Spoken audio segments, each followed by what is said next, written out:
全军即刻化整为零，废除大规模兵团推进模式，30万大军拆分整编，以1000人队为最小作战单元，划分为300支精锐小队，每队由一个千夫长亲自带队，配备精锐骑兵、斥候、破阵步兵、攻守，小队独立作战、独立探查、独立清剿。本将坐镇中军后方，不轻易出手。你们都清楚，叛军敢打决战，必然藏有底牌，大概率有隐藏顶尖高手，甚至可能有天人强者隐匿其中。在对方天人不出手之前，我坐镇后方统筹全局。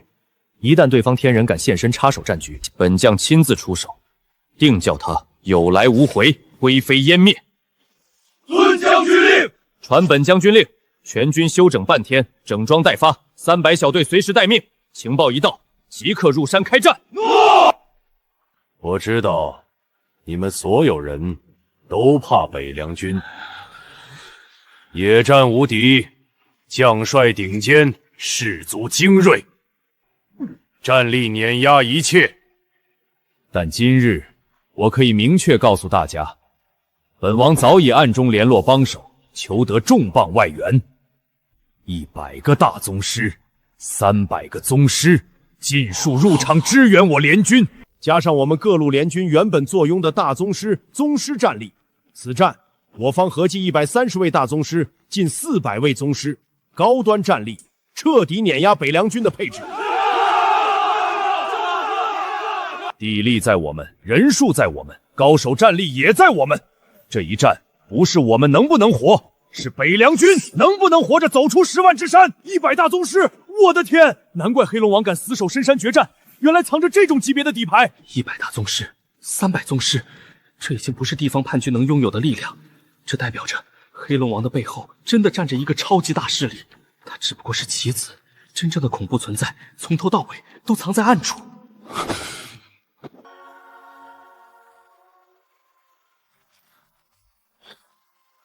前方30米陷坑阵，绕左一通行，右侧密林有100人伏兵，提前列盾阵。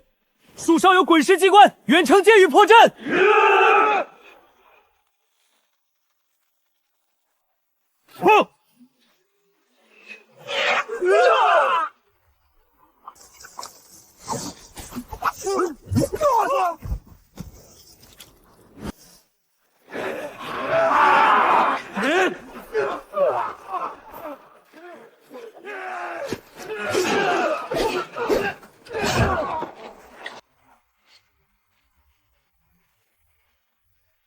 我还以为10万大山的决战有多难打，搞了半天就这水平。难打的是地形，不是这群杂兵，一个个躲在草丛里跟耗子似的，一靠近就慌了神。我都没使劲儿，根本没有还手之力。离谱，太离谱了！咱们占着山，藏着暗处，怎么输得这么惨？我埋伏了整整3个时辰，结果人家直接精准对着草丛射箭。地形没用，陷阱没用，埋伏没用，人再多也没用。人家小队配合默契，我们抱团扎堆反而死得更快。本来以为躲进大山，凭地利能把北凉军耗死，现在倒好，战力完全被碾压。我们躲哪里，人家清哪里，藏都没地方藏。这哪是我们伏击北凉军，分明是北凉军进山屠我们。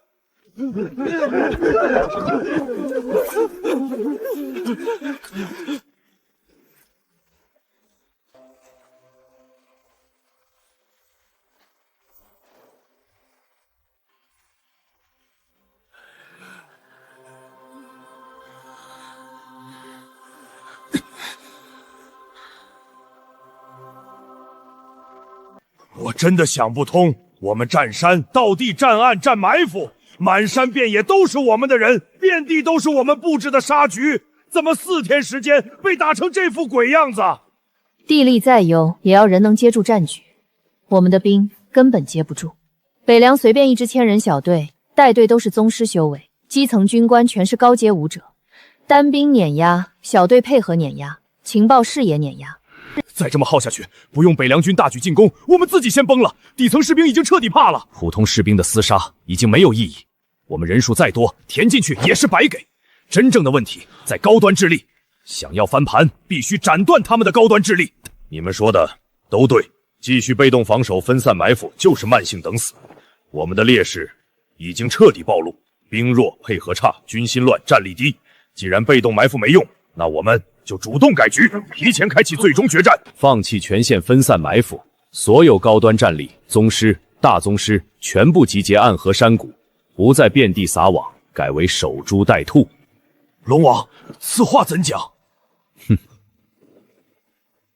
接下来，我们故意放开几道缺口，故意示弱，故意败退，引诱零散的北凉清剿小队孤军深入腹地。只要进来一支，我们立刻封死退路，就地围杀，不留活口。杀完一队，继续示弱。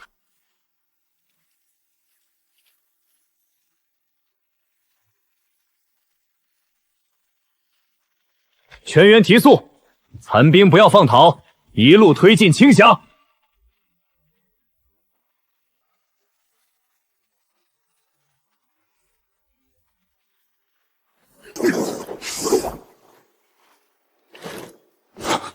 不好，是埋伏！哈哈哈哈！终于进来了，北凉狗贼，该轮到你们偿命了！封死山谷，一个不留，全歼！全员收拢阵型，盾兵前置，枪兵合围，死守硬顶。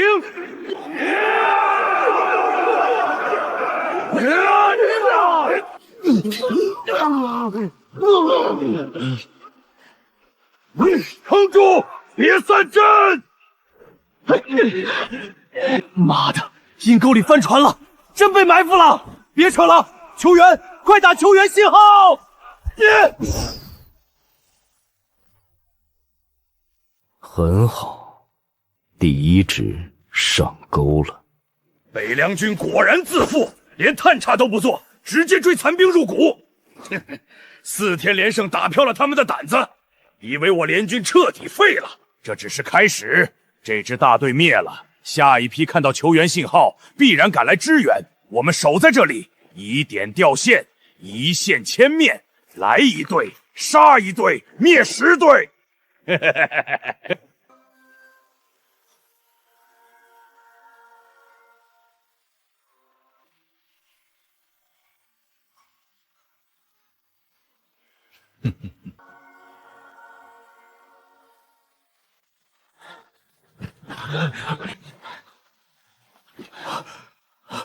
不好，全队戒备，有埋伏！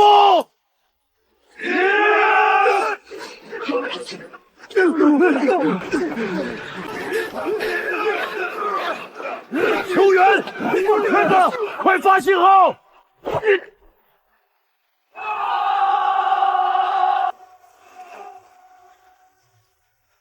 全员压上，救人！破开包围圈，接应友军！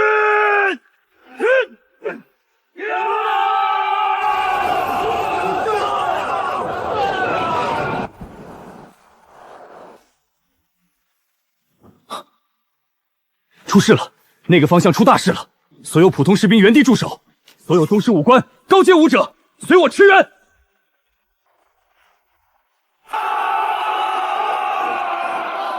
所有人分散切入，贴脸支援，拖住对手，强行拉扯敌方火力，别有登陆，士兵铁塔。启禀大将军，大事不好！10万大山内，4支清剿大队遭遇高手埋伏，敌军大量宗师围杀我军，4队全部被困，求援信号半天都是。废物利用完了，终于舍得亮底牌了。传我军令，营地所有大宗师全员集结，即刻随我入山，全速驰援山谷，救出战友，清假所有伏敌。遵令。10位大宗师立马出手，杀入山谷，冲击北凉阵型。其余大宗师按兵不动，继续蛰伏。我们的目标不是这些普通宗师，等伪凉的大宗师主力入场，再一举绝杀。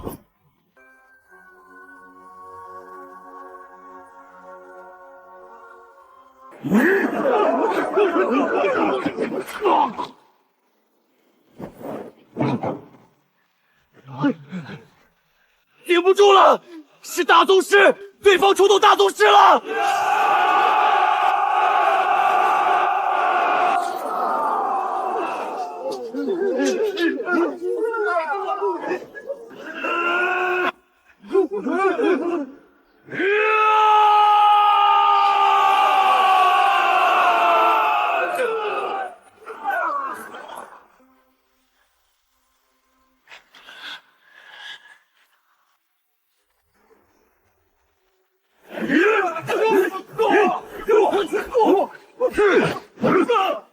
快走！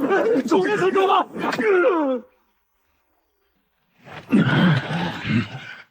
所有大宗师，全员压上，清剿敌方高端战力。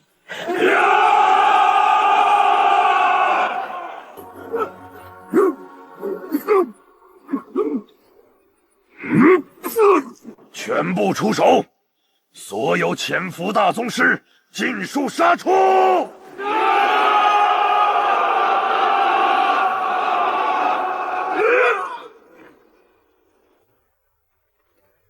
快跑！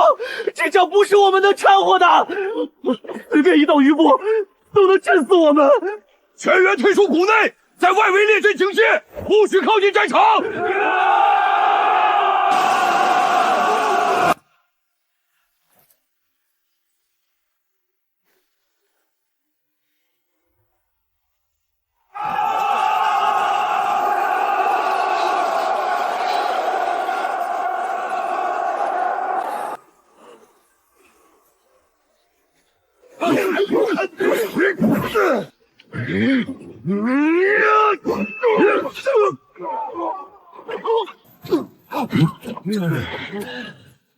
不对劲，太不对劲了，这根本不合常理。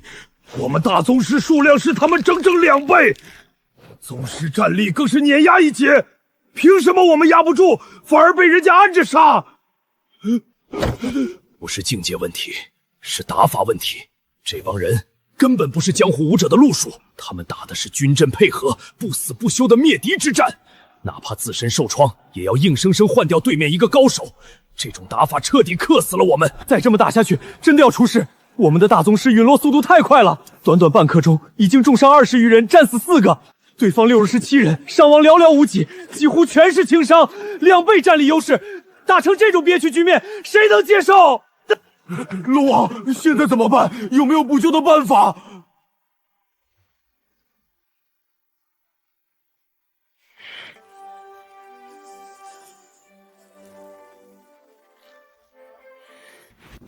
不行，不能再打了，局势彻底烂透了。我们已经折损30-40人了，再耗下去全要交代在这里。没错，我们是核心底蕴，不是炮灰。撤，立刻撤，传令下去。所有人脱离战圈，立刻撤退，放弃缠斗。想跑？做梦！全员提速，死死咬住，不许光跑一人。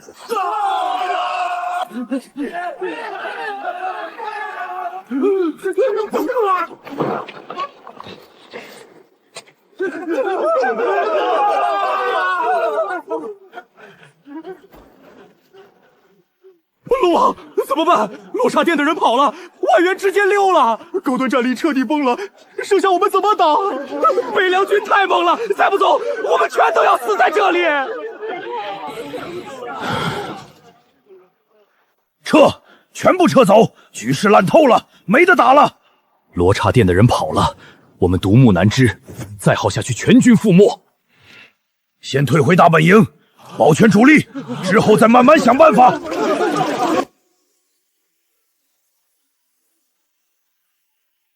敌军底牌尽出，却迟迟没有天人强者现身。黑龙王背后根本没有天人坐镇。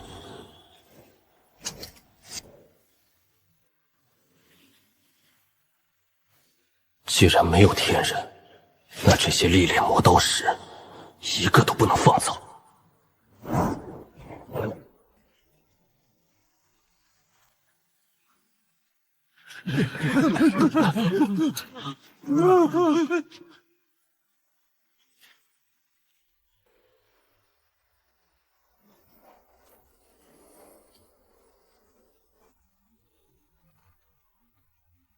完了，这是什么力量？绝对不是大宗师能催动的战力，是天人，实打实的天人强者。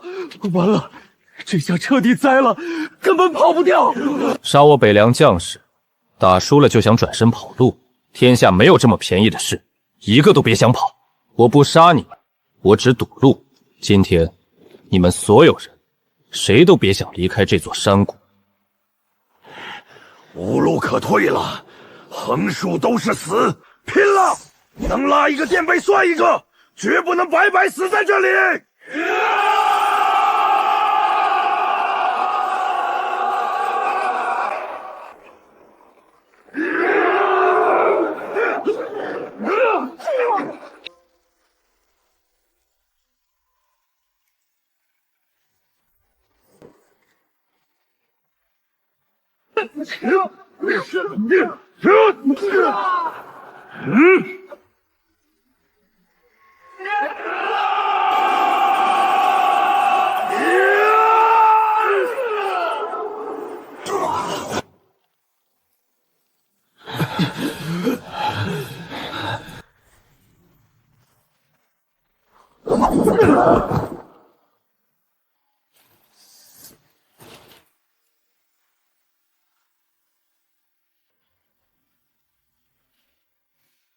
半数以上突破小境界，多人触摸圆满瓶颈。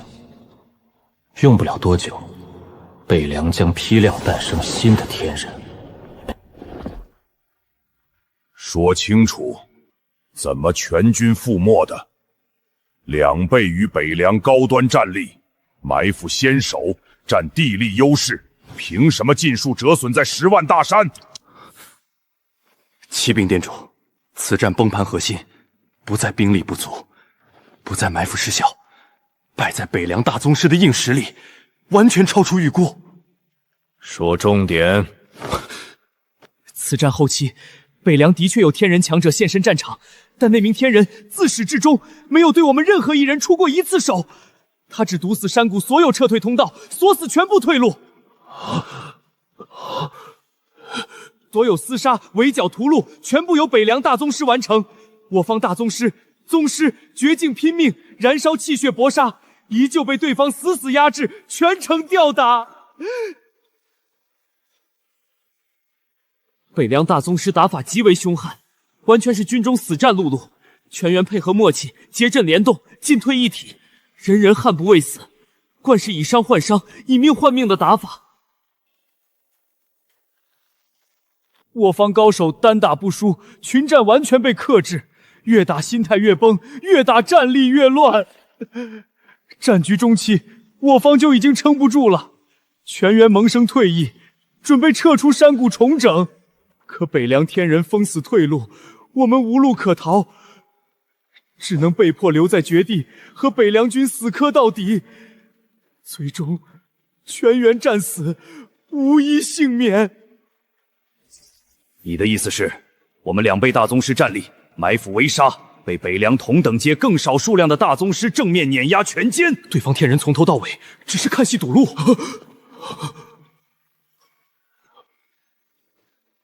是，北凉这批大宗师越杀越勇，越战各强，生死厮杀中不断突破桎梏，战局越惨落，他们状态越巅峰。我方高手全方位被碾压，若非天人堵路，我们至少能逃出半数人手。正是那一人封天的压迫，彻底击溃了我方最后的军心。一群军中大宗师，凭什么拥有碾压江湖顶尖高手的战力？还有那名北凉天人，根据情报传回，年纪极轻，看着不过20余岁。这般年纪踏入天人境，放眼千年武道史，都是凤毛麟角。大秦怎么可能会有这种层级的妖孽？不止一人，北凉还有年轻天人坐镇。传本座命令，调动殿内所有暗线，所有潜伏探子，情报司全部人力，不惜一切代价彻查2件事：第一，彻查北凉大宗师的来历；第二，深挖北凉天人的身份、师承底蕴，彻查秦云背后潜藏的势力，隐秘底牌。本座不信，这么多顶尖将者，难道是凭空冒出来的？是石头里蹦出来的？遵令。龙王，当初合围北凉、诱敌入谷的全盘计划，是你一力敲定。现在外援死绝，高端战力打没大半，联军眼看就要撑不住。这笔烂摊子，你总得给在座所有人一个交代。没错，我们听信你的安排，收拢全部主力，缩紧10万大山，放弃各处据点。地盘丢了，兵马死伤无数，到头来落得这般下场。接下来北凉大军全线压境，我们拿什么守？拿手下士兵的性命硬舔。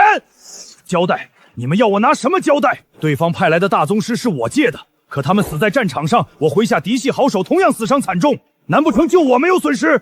谁能预判北凉大宗师实战强悍到这种离谱地步？眼下摆在眼前的就一条路，硬碰硬，必死无疑。北凉军越战越盛，清剿脚步不会停下，用不了3、5日，他们就会推进到这片中心山谷。凭咱们这群失去高端战力的军队，守不住，拦不住，硬拼只会全军埋在10万大山，立刻放弃10万大山根据地。我们不能再留在大秦疆域，挑选身边亲信核心，舍弃大部兵脉，一路向西，逃往西域列国避难。不行，绝不能丢下大军！手下兵马是我们受一辈子拼出来的基业，全是血汗换来，说扔就扔，往后我们一无所有。留得青山在，不怕没柴烧。死守大山，人地两失，全军覆灭。到时候别说基业，性命都保不住。若是带着几10万大军集体撤离，目标太大，行军迟缓，北凉骑兵沿途追剿，走不出大秦边就会被追上全歼。所以，咱们只收拢身边心腹骨干，贴身护卫，轻装细行，剩下所有普通兵卒就地拆分，化整为零，潜藏在10万大山各处深山密林。留下部分中层小统领带着队伍继续和北凉军周旋，牵制对方兵力。我们人在西域，远程传递指令，暗中收拢残部，蛰伏蓄力。你们别忘了，我背后有大靠山，其底蕴遍布大秦各地，和大秦有着死仇，势力盘根错节。咱们这群人是他们用来牵制大秦的棋子，只要活着，就还有利用价值。夺去西域之后，靠着他们的资源扶持，慢慢招兵买马，积攒实力。静待大秦内乱再起，随时能卷土重来。现在舍不得手里的兵，最后只会连命一起赔进去。事到如今，也没有更好的法子了。就按龙王的安排来，连夜筛选心腹，分批秘密动身，留下杂牌兵留在山里拖时间。我们先保全自身，明日子时开始分批撤离。所有人严守消息，不得走漏风声。启禀将军，俘虏全部审完了。这批突袭山谷与我军死战的大宗师、宗师，并非黑龙王麾下的叛军，他们全部来自一个隐秘势力，名为罗刹殿。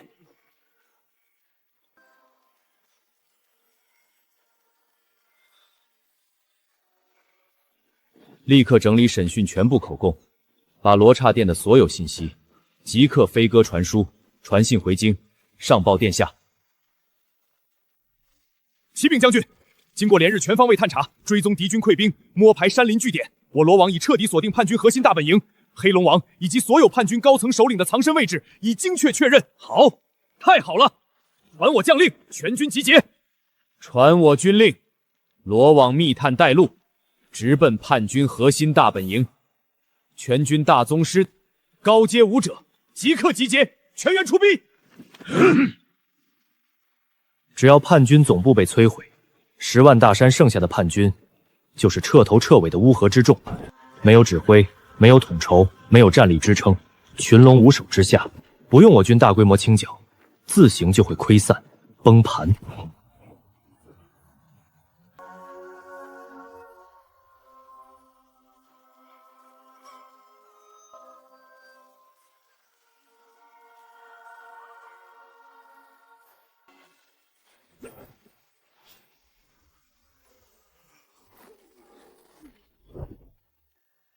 分4路合围，东南西北同步压上，不留任何出逃缺口。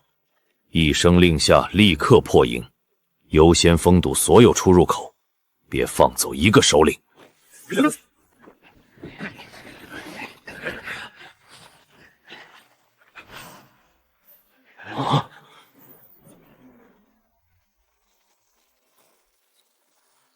北凉军，他们怎么找到这里来了？快走，从后帐密道突围！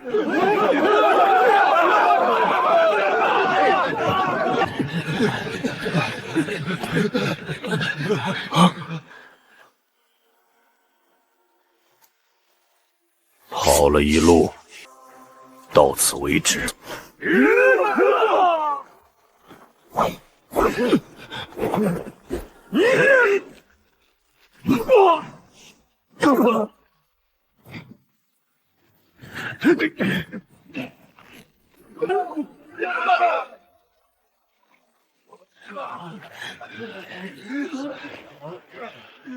任务完成，首脑悉数落网，总部彻底拔除。即刻派人回禀霍将军。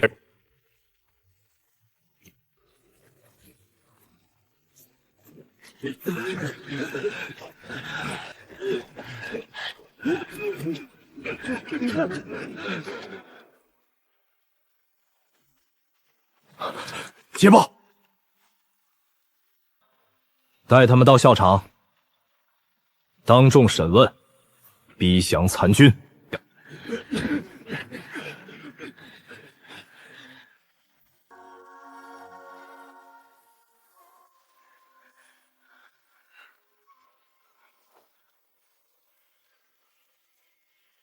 你们所有人兵败被擒，首脑尽覆，老巢已毁。现在的局势，不用本将多做解释，你们心里比谁都清楚。摆在你们面前的只有2条路。第一条路，立刻传信10万大山所有残余叛军，全员放下武器，停止一切抵抗，就地投降。本将可以饶你们一命，留你们一条生路，不牵连亲眷。第二条路，拒不投降，负隅顽抗。本将即刻斩杀你们所有人。群龙无首的残军，我北凉军分批进山，逐一清剿，鸡犬不留。机会我只给这一次，能不能活，看你们自己把握。别考验我的耐心。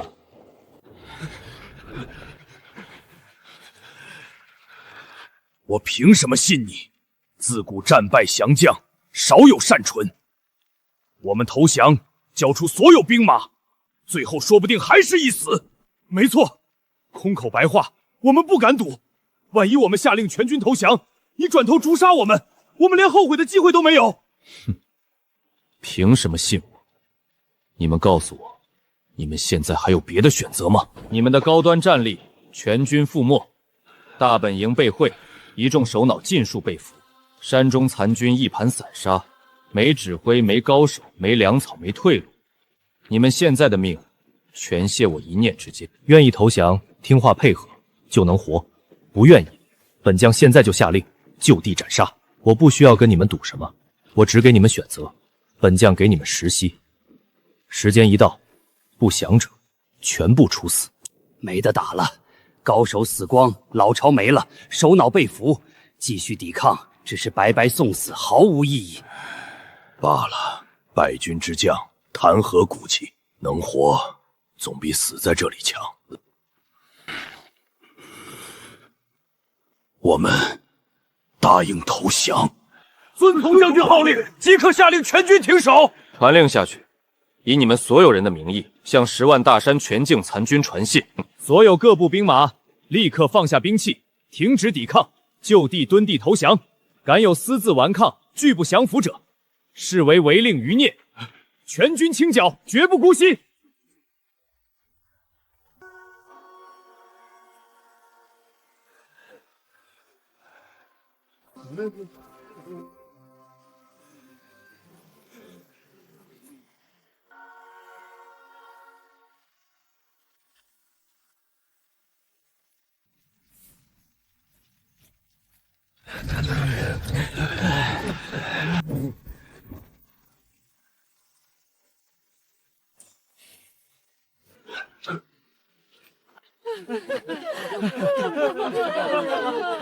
多谢北凉军，多谢将军，要不是你们拼命清剿，我们这辈子都不得安宁。乱世几年，终于盼来太平日子了。难以置信，真的难以置信！蔓延数郡的叛乱，几百万乱军，无数山头据点。满朝文武之前，谁都以为至少要数10年才能平定，结果北凉军3个月直接全部扫干净。北凉战力实在太恐怖了。陛下临朝。众卿平身。今日朝堂不谈琐事，不问朝务，先论大功。全境叛乱，3月肃清，乱军尽灭，匪患根除，各郡复安，百姓归宁。此乃我大秦数年未有之大捷大福。此战首功归北凉全军，首功之人为北凉王秦云。你之功，官爵朝野，功在社稷，利在千秋。恭喜陛下，大秦得此栋梁，国运昌隆，喜北凉王，立下旷世奇功，镇国安邦。今日朕有一道谕命，诏告朝野，布告天下，决议禅位，大秦帝位传于北凉王秦云。疯了吧！陛下，这是朕要禅位，壮年禅位，古来罕见，不是传闻，不是试探，是真的要教天下。难道是北凉势大，功高震主，逼宫了？是不是秦云手握重兵，朝野尽归心，陛下无力制衡，只能退让？朕知诸位心中震惊，心中疑惑，但朕心意已决，绝无更改。朕并非一时兴起，亦绝非受人胁迫。此事朕思虑已久，早已权衡利弊，且朕已亲自前往祖度请示。秦氏老祖已然点头应允。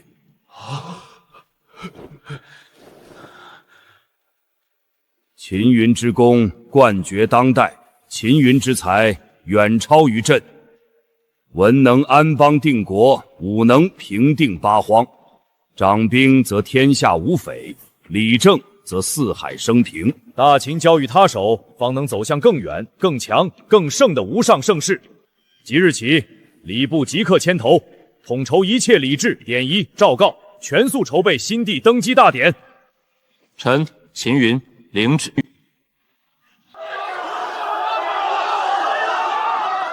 禅位了，陛下真禅位了！新帝是北凉王秦云。谁能想到？谁能猜到？少在这里瞎编阴谋论！你以为帝位是随便逼就能逼的？大秦有秦氏老祖坐镇，老祖在世，无人可以逼宫篡权。陛下禅位，提前请示老祖，是老祖亲自点头同意的。人家秦云的功绩摆在眼前，平叛乱、守边疆、强明马、富民生、稳社稷，论能力、论功绩、论威望、论民心，哪个皇子能比？别说继位，放眼整个大秦，无人比他更配坐这龙椅。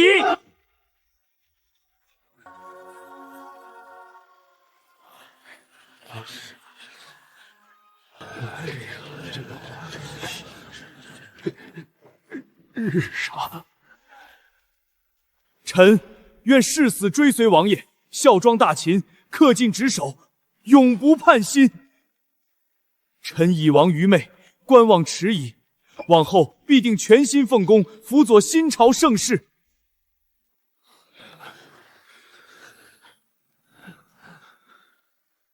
完了，以前有多嚣张，现在就有多危险。今日若是不能求得宽恕，他日必死无葬身之地。臣弟秦昊拜见大哥。往日臣弟愚昧无知，眼界狭隘，多有冒犯大哥之处，心存嫉妒，暗自争锋，还请大哥恕罪。今日臣弟彻底醒悟，从今往后绝无半分异心，终生安分守己，绝不干涉朝政，愿俯首称臣，效忠新帝。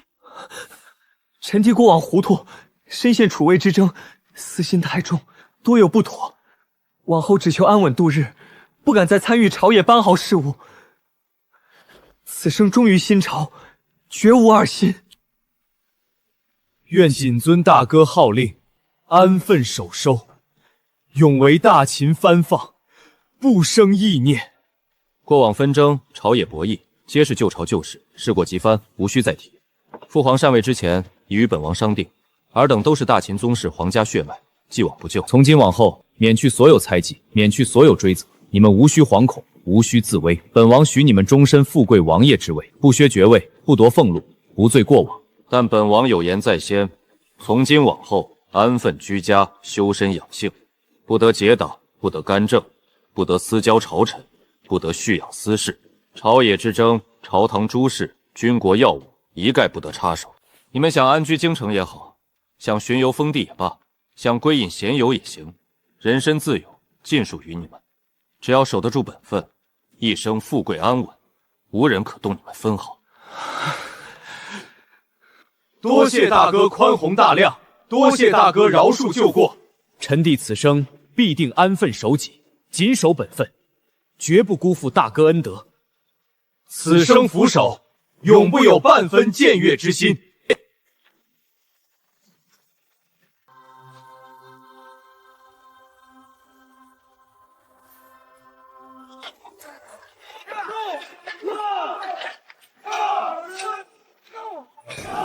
别人当皇帝我不敢判，北凉王不一样，他在北凉那几年剿匪安民田整军，从不欺压百姓，只治贪官恶匪。北凉地界的百姓日子一年比一年红火，这是实打实看得见的本事。可不是嘛！3个月荡平全境叛军，换咱们四海安稳，有本事、有魄力、有心胸，这样的人做帝位，是咱们大秦的福气。等着新帝登基，轻徭薄赋，往后咱们能安心种地，安稳过日子，再也不用怕战乱匪祸了。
终于等到今日了，北凉王要正式登基做大秦的皇帝了。盼了这么久，乱世总算彻底结束，往后是真正的太平日子。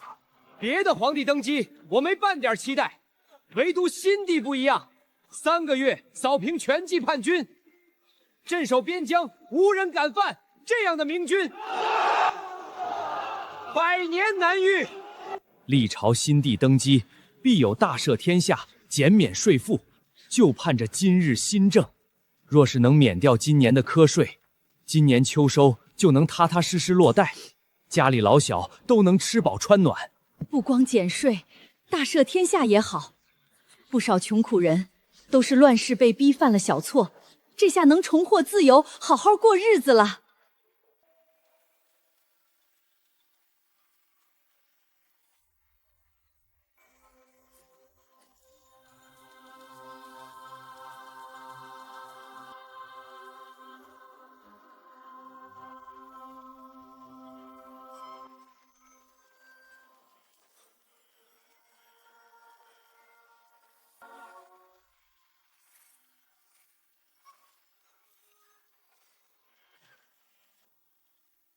今大秦承平，乱世初定，四海归宁。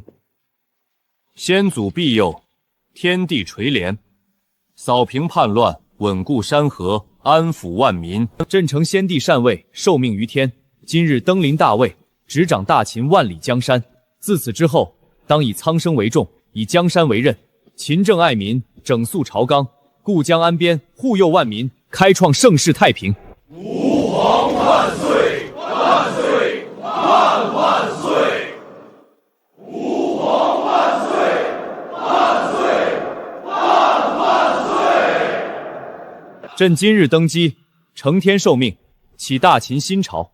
第一道诏令：大赦天下，除十恶不赦、罪大恶极、祸乱百姓、通敌叛国者外，天下所有囚卒尽数赦免罪责，释放归乡。第二道诏令：减免天下税赋，大秦全境本年度所有田税、粮税、徭税全减免，严查地方苛捐杂税。即日起，禁所有私家赋税、乱征徭役、盘剥百姓之举。谢陛下圣恩，吾皇英明，万民有幸。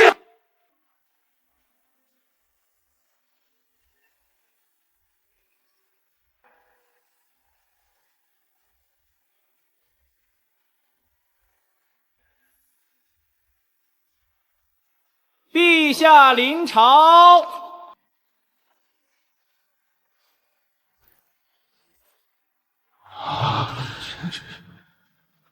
众卿平身。谢陛下。新朝起源当论功行赏，定朝堂班第，立百官职责。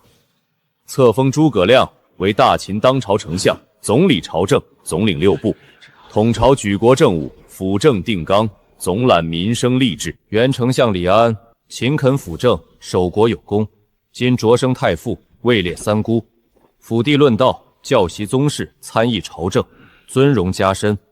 册封贾诩为吏部尚书，掌百官考核、升降、殿免、稽查，总领天下官吏人事权。册封赵子龙，掌皇城禁卫、帝都宿卫，领镇国大将军，镇守京畿，护卫帝心。册封李存孝，封破国大将军，掌全国精锐助战军团，专司攻坚平叛，外御强敌。册封霍去病，封镇北大将军，总领北疆全线方锋，节制北方所有军镇兵马。册封白起，封镇军大将军，掌全军军纪，战场杀伐，军法稽查，肃整全军风气。朕知晓，殿内绝大多数卿士皆是前朝旧臣，前朝老僚。你们侍奉旧朝多年，有功有苦，有资历有根基，但旧朝已去，新朝已立。昨日之规矩，昨日之风气，昨日之特权，昨日之出仕方式，今日尽数作废。朕不废你们的官，不撤你们的职，不究你们过往派系之争、官网之过。你们所有人朝就任职，朝就俸禄，朝就品阶。可你们记住一句话：留你们在位，是朕宽仁。往后做事必须遵朕的规矩，行朕的法度，听朕的号令。从前你们依附皇子，结党派系，慵懒怠政，敷衍公事，徇私舞弊，上下糊弄。旧朝能容，朕不能容。从今日起，大秦是朕的大秦，朝堂是朕的朝堂，天下法度唯朕一言。不管你们从前是谁的人，不管你们从前有什么靠山，有什么根基，有什么资历，从这一刻开始，只许忠于朕，忠于新朝。朕的意志就是朝堂底线，朕的政令就是天下准则。谁敢阳奉阴违，结党营私，敷衍待政，倚老卖老，试探朕的底线。现在想辞官归乡的，朕云即刻卸职，安然归田，既往不咎，保你阖家安稳。若是贪恋权位，继续留任朝堂，却又心存二心，藐视新规，违背朕意者，来日事发，绝不姑息，绝不留情，绝不轻饶。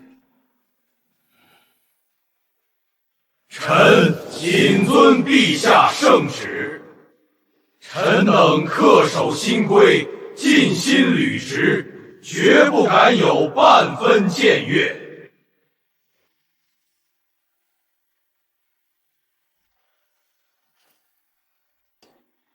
你们二人是朕最信任的人，有些话，朕只跟你们直说。朕登基之前，亲眼见过如今大秦的官场乱象，大秦的官场已经烂到根子里了。朝中官员结党攀附，地方官员鱼肉百姓，各地郡守、县令根本不遵朝廷法度，他们不听皇命，不恤民情，只听地方世家豪强的吩咐。朝廷俸禄拿着，百姓热血刮着，心思全放在勾结世家、垄断地方、把持职权上。这些人早就不是朝廷的官员，是世家养的爪牙，是扎根大秦国土的蛀虫。文和，朕让你做吏部尚书，就是为了整顿官。朕交给你的第一件大事，也是眼下最紧要的大事，就是整肃吏治，把全国官场的贪腐链条、利益勾结、蛀虫污吏全部清理要干净。地方世家、贪官豪强盘踞各地多年，占着所有关键职位，州县掌握在他们手里，财权、民权、话语权全都在他们手里。朕以后要减税，要安民，要改革，要兴农，要稳天下。只要这群蛀虫不除，朕所有的政策全都推不下去。他们会阳奉阴违，层层节流，暗中抵制，把新政全部废掉。所以这批人必须全部换掉，全部清掉，一个不留。地方郡守、州府官员问题最严重，他们大多是地方世家推举、互相保荐上来的，对上敷衍朝廷，对下欺压百姓。朝廷的政令到了他们手里就是一纸空文，世家的利益他们拼尽全力维护。从今天开始，必须彻底斩断地方官和世家的利益捆绑。朕立下新规，所有地方大员、州县主官一律由朝廷直接选拔、直接任命、直接调任。绝不允许地方世家私相授受，互相推荐，把持官位。朕给你半个月时间。第一，梳理全国所有地方大员人脉关系、利益网络背后靠山；第二，查清谁是世家附庸，谁是贪腐成性，谁是不堪重用。罗网全程配合你，所有密档、所有线索、所有暗查情报，优先攻击吏部。除此之外，你还有一个更重要的任务，从现有朝堂官员里仔细筛选，用心辨别，挑出一批真正忠于皇室、信性端正、有能力、有抱负、不结党、不贪腐的干净官员。这批人就是朕未来下放地方、掌控州县、推行新政的核心力量。孔明，你总领朝政，全力配合文和，朝堂人员梳理，官员优劣甄辩，岗位裁撤任免，你全程参与。谁是害群之马，谁必须彻底清楚，全部一一登记在册，整理清楚。时间紧，任务重，牵扯利益极大，你们二人必须通力合作，昼夜督办，不可拖延，不可手软。臣遵陛下圣谕，定不负陛下重托，肃清礼制，整肃朝纲。传朕口谕，召罗网总领赵高即刻入殿见朕。臣赵高参见陛下。赵高，从今日起，罗网放下所有次要事务，全力配合丞相与吏部尚书的理智清查工作。你调动全国所有暗线、所有密探潜伏人员，对全国各州、各县所有地方大员进行无死角彻查，查他们的底细，查他们的履历，查他们的贪腐证据，查他们背后依附的世家、勾结的势力、结成的利益团伙，深挖到底，一查到底，绝不放过任何一条线索。前朝太过纵容，对地方贪官姑息，对世家纵容，对结党官员放任，几十年下来，原本只是小小的贪腐漏洞，变成了一个个根深蒂固的毒瘤。这群人盘踞地方，作威作福，刮民脂吸民血，垄断地方，架空朝廷，害得百姓苦不堪言，害得皇室威严受损，害得大秦国力一年比一年虚耗。他们欺压百姓，安稳享乐了几十年，祸害一方，现在该他们还债了。朕这一次要彻彻底底清洗一遍，能留的留，能换的换，该杀的杀，该抄的抄，朕绝不允许这群蛀虫趴在大秦的国土上吸血，鱼肉万民。所有勾结朋党、贪腐害民的官员，全部清查，全部审判，全部清算。臣遵旨，罗网即刻全员开动，昼夜彻查，绝不姑息一人。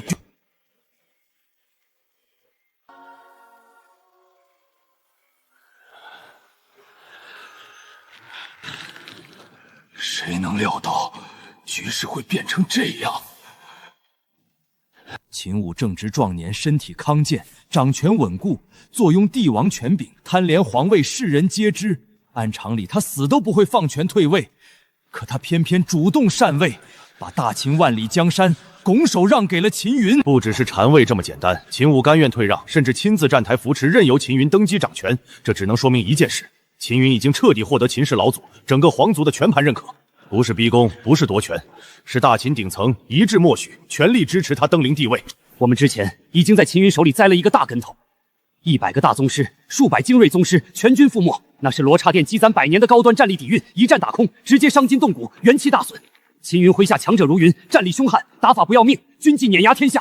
坏了，秦云登基对我们绝对是坏消息，一朝天子一朝臣。秦武在位多年，做事温和，对朝堂派系、地方势力大多是睁一只眼闭一只眼，可秦云不一样，必然是整顿吏治，肃清地方暗流。我们安插在大秦朝门各县县的潜伏人员、傀儡官员、世家棋子，全部会有暴露风险。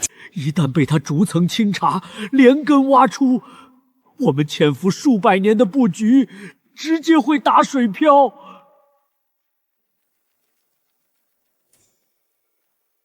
慌什么？秦云登基已成定局，无可更改，焦虑、慌乱毫无用处。北方梁氏老祖至今未能突破天人后期，我们最大的怪源尚未成型。现在的我们高端战力大损，主力折损严重，暗处布局暴露风险极大，绝不能轻易。一旦此刻暴露罗刹殿真身，被大秦锁定针对性围剿，我们遍布天下的据点、暗线、潜伏势力会被瞬间连根拔起，再无翻身可能。传本座密令，即刻通知所有潜伏人员、傀儡官员、关联世家。第一，全员极致蛰伏，收缩一切动作，停止所有暗中操作，停止挑动纷争，停止干涉地方政务，老老实实做事，安安分分蛰伏，绝不露头，绝不惹事。第二，紧急切割利益链，所有高层暗线立刻与前台傀儡官员斩断明面关联，切断机密书信。就算秦云云严查吏治，清算贪腐，打掉一批棋子，最多只抓底层前台，绝对查不到真正的暗棋。舍弃小棋，保全大棋；舍弃明面，保全暗根。秦云初登帝位，看似权柄头稳，他接手的朝堂派系副总世家盘根积弊100年，旧臣观望，老臣自持，地方利益纠缠。他想要彻底掌控朝野，理顺官场，需要足够的时间磨合、整顿博弈。就算他手段逆天，真能逆天改局，强行压服朝野，稳住江山，那又如何？只要梁世祖突破天人后期，届时我2大势力联动，强者出关，战力碾压，大秦的江山依旧走到尽头。谨遵店主号令，即刻全割暗线，保全布局，静待天时。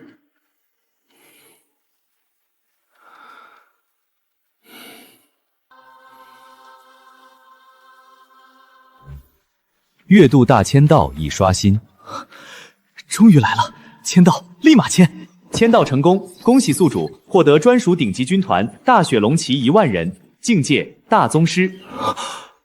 我操！大雪龙旗，竟然是大雪龙旗！这可不是普通精锐骑兵，全员大宗师，队伍1000人为团，10000人为军，1000人可破万军，10000人可踏山河。攻守兼备，野战无敌，奔袭无敌，攻坚无敌。越是绝境死战，越是长途奔袭，战力越恐怖。寻常精锐大军遇到大雪龙旗，连正面一战的资格都没有。就算是玄甲铁骑、铁浮屠，论单体极致碾压，论铁骑冲阵，也完全比不上这支传说级铁骑。所过之处，万军披靡，壁垒崩塌，敌胆尽碎。兵种大雪龙旗，总人人，成员修为大宗师，单兵体魄极致淬炼，骨血如钢，信性特质悍不畏死，绝对忠诚，无令不退，至死不愧。全套寒雪龙鳞重甲，封闭式护面龙盔，破阵长坐，斩马重刀。牛逼！我的乖乖，1万个人，全员大宗师。如今大秦北凉军、禁军、边防精锐全部统计在内，所有能拿得出手的大宗师加起来不到500人。可现在系统的月度签到直接给我砸出来1万个大宗师，1万大宗师组成的铁骑军团，还是全员重加，双马配置，装备拉满，绝对忠诚的顶级龙骑，这哪里是军队？这就是1万尊行走的人形杀技，只要资源充足，未来这1万人很快就能全员踏入天人境，那还打什么仗？那还玩什么势力博弈？1万天人级别的顶级战力，放眼整片天玄大陆，谁能挡？只要这1万天人龙骑往战场上一立，所有域外世纪宗门暗处势力全部都得低头臣服，谁敢乱动，直接踏平，连根拔起。孔明，陛下旨意很明确，根除贪腐，斩断世家勾结，杜绝地方官官相护。咱们这一次不能只查人不立规，只抓贪官不改制度，今日清一批，明日再冒一批，治标不治本，到头来都是无用功。文和所言极是，前朝最大的弊病，从来不是个别官员贪劣，是制度松垮，漏洞太多，本地人居本地官，世世代代扎根故土，亲友盘窜，世家捆绑，利益纠缠，久而久之，官员不是朝廷的官员，是地方世家的管家。朝廷政令下到州县，层层接流，处处变通。朝廷管不住地方，皇权落不到乡土，这也是大秦100年积弊的根源。我这2天翻看各地官档，已经摸清柄解，想要彻底破局，必须拆分权力，割裂圈子，斩断根系。我的想法是分级任免，内外调配。细说，第一，郡县主官一律中央外派，郡守、郡尉、县令、县尉这些手握一地民政、兵权、财权的主政大员，本地人一律不得任职雇出主官。主官手握实权，是地方乱象的根源。只要主官不是本地人，就很难被地方裹挟。第二，基层左官就地择优留任，本地选拔不用全部换掉，全换外人，水土不服，不接气，不懂地方民情，反而容易乱政。咱们只筛选品行端正、无贪腐劣迹、不依附世家、真心办事的，全部留用；品行差、有劣迹、跟世家深度绑定的，直接清退。外来主官掌权监管，本土左官办事落地，既杜绝本度抱团，又保证政务顺畅，不会出现地方瘫痪。你这个法子能破局，但还缺一道锁。人心最是难测，时间久了也会和地方世家熟络勾结，日久生利，久居结党，这是人性常态，非个人品德能克制。正是这个道理，所以必须加死规矩，所有地方外派官员任职不得超过3年，3年一调，跨郡互调，绝不允许一人久居一地，绝不允许一派势力长期把持郡县。再加一条铁规，写入新朝官法，本地人不得任本地主官，直系亲属不得在同地任职。凡郡县主官上任必先报备籍管、宗族、亲友人脉，但凡有亲属在当地任职经商、把持乡绅势力者，一律避级调任。孔明，咱们要明白一件事，贪腐从来不是一个人的问题，是圈子的问题。从前官员9任一地，家族扎根，世家绑定，利益互通，你贪我贪，大家捆绑，谁都不敢揭发谁，官官相护，铁板一块，朝廷根本查不动。现在新规落地，3年一换，外来任职，新来的主官没有旧利益牵绊，不受本地世家裹挟，他想贪没有根基，世家想绑没有时间，老的利益圈子还没稳固，官员已经调任他乡，这才是治本之法。人会变，人心会贪，会私，会惰，但制度不变，规矩不变，铁律在前，人人受限。不靠官员自律，靠规矩锁死漏洞，靠制度杜绝乱象。如此一来，世家再难操控地方官场，他们可以养乡绅、治田产、攒家财，但再也无法把持郡县权力，左右官员任免，架空朝廷诏令。地方主官是朝廷的人，只对陛下、对朝廷负责。基层左官虽为本地出身，但品级低微，权力有限，被外派主官监管制衡，翻不起大浪。人心难控，世道难测。我们无法保证每一个官员永远清廉，但我们可以用制度让他们想贪不敢贪，想腐不能腐，结党不成党。新朝立制自此彻底洗牌，旧的利益圈子随调任自然崩碎，新的利益集团永远无法成型。有这套制度打底，再配合罗网暗查、吏部考核、朝廷修查，陛下要的吏治清明、天下安定，用不了多久就能实现。吏部查令。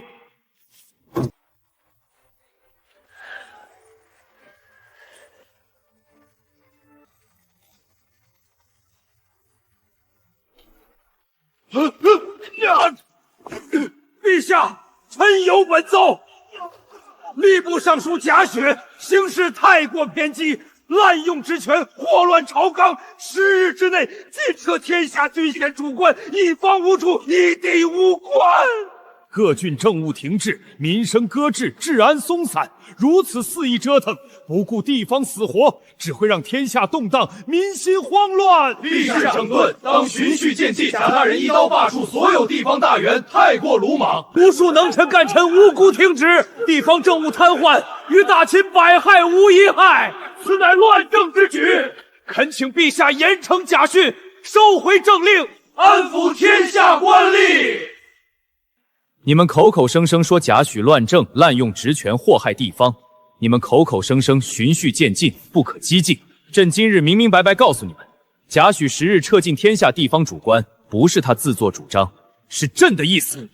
你们心里比谁都清楚地方官场是什么模样，你们比谁都明白那些郡守、县令是怎么坐上主官之位的。有几人是靠真才实学、靠朝廷提拔、靠实干立功上位，大半之人皆是地方世家推举、豪强扶持、人脉运作、利益交换推上去的。他们守一方闪土，不奉朝廷法度，掌一地权柄，不恤百姓死活，和世家勾连，和豪强结党，节流赋税，私征徭役，包庇劣绅，鱼肉乡民。你们的家族人脉利益就绑在这群人身上。今日你们集体弹劾，看似为国劝谏，实则是为自家盘踞100年的利益链调鸣不平。朕之所以一刀切，尽数停职待查，只为4个字：彻底清查。权力在手，弊端可遮；职位一撤，真相自显。朕在此许诺满朝文武，许诺天下官吏，此次清查绝不冤枉一个清官，无勾结也绝不放过一个贪官。但凡核查过后品行端正、无劣迹者，官不原职，照旧任用。朝廷既往不咎。但凡核查出贪赃枉法、残害百姓、徇私乱政者，铁证如山，一律严惩，罢官、抄家、定罪、流放，绝不姑息。往后吏治清查，照旧推进。贾诩所作所为，全代表朕意。谁再敢无端阻挠、蓄意破坏清查大局，以干扰新政，祸乱朝纲，顿处。陛下，近日10日，罗网全员不休，配合吏部清查全国地方官员，密探深入各郡各县，连夜审讯扣押官员，核对人脉，追查利益链，复盘多年账务往来。层层剥离核查之后，臣查到了一件极为骇人之事。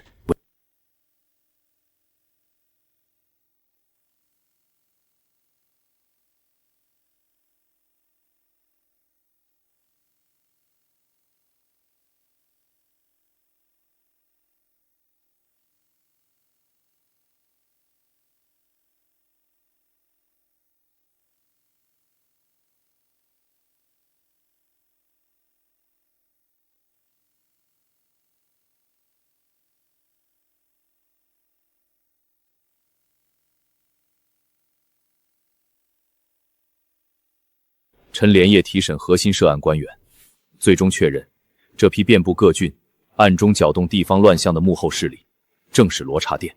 目前查出，此次落马的地方大员里， ，40%以上是罗刹殿多年安插的外围棋子。各郡的老牌世家，半数受过罗刹殿暗中扶持，他们扎根地方，把控官场，架空朝廷，全部是罗刹殿千年布局的一环。千年蛰伏，千年布局，不敢明面张声，只敢躲在暗处，蓄谋颠覆王朝。赵高，朕问你，罗刹殿根基如此之深，布局如此之广，你们追查至今，可查到他们的老巢、总部据点、高层踪迹？陛下，查不到。罗刹殿行事极为诡秘，远超所有已知暗处势力。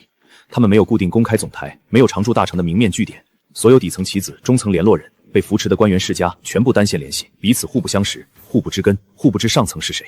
臣审讯过数名深度绑定罗刹殿的地方核心棋子，所有人的口供高度一致，他们只听自己直属上线调遣，只负责执行分配的任务，只领取暗中输送的资源好处，无人见过店主，无人知晓总交位置，无人认识高层核心。罗网顺着人脉、资金、旧案，历年异动层层顺藤摸瓜，查到今日，只能摸到最外围的棋子村层。但凡触及中层以上的线索，全部断掉，空白，无迹可寻。可以确定，此次被我们一举揪出来的大批官员、世家棋子，全部是罗刹殿刻意放在明面，随时可以舍弃的弃子。看来罗刹殿早有准备，把一批浅层棋子、明面棋子放在最前面，让这些人贪，让这些人腐，让这些人作乱。一旦朝廷清查，最先落网的就是这批人。牺牲一批外围棋子，迷惑朝廷视线，掩盖深层布局。真正的核心案子和隐藏力量，至今纹丝不动，完好无损，外人看不见。查不到，摸不着。赵高，听朕令：第一，所有此次查实确认属于罗刹殿棋子的官员、世家骨干、联络人员，全部打入天牢，单独关押，隔离审讯，严加看管，一个不准死，一个不准漏。第二，已经排查出关联，但尚未暴露，潜藏在各处的罗刹殿棋子暂时不动，全部纳入罗网监控名单，暗中盯死，全程记录，追踪联络轨迹，摸清他们的运作模式。第三，清查绝对不能停。此次落网之人只是冰山一角，只是对方刻意舍弃的棋子，真正的毒瘤藏得更深、更隐秘、更致命。罗刹殿隐忍千年，渗透绝对不止地方郡县、朝堂、禁军、勋贵、宗门、边境，必然都藏着他们的人。他们不出手，是在等时机；他们蛰伏，是在等大秦自乱，等朕出现纰漏。朕不怕他们露头作乱，朕最厌这群鹰狗鼠辈，藏在暗处助国吸血。告诉罗网所有人，不惜人力，不惜时间，不惜代价，继续深挖，逐层剥离。朕倒要看看这群藏了千年的鼠辈到底布局多深，到底潜藏多少案子。终有一日，朕要将这千年暗毒连根拔起，彻底根除。臣遵旨。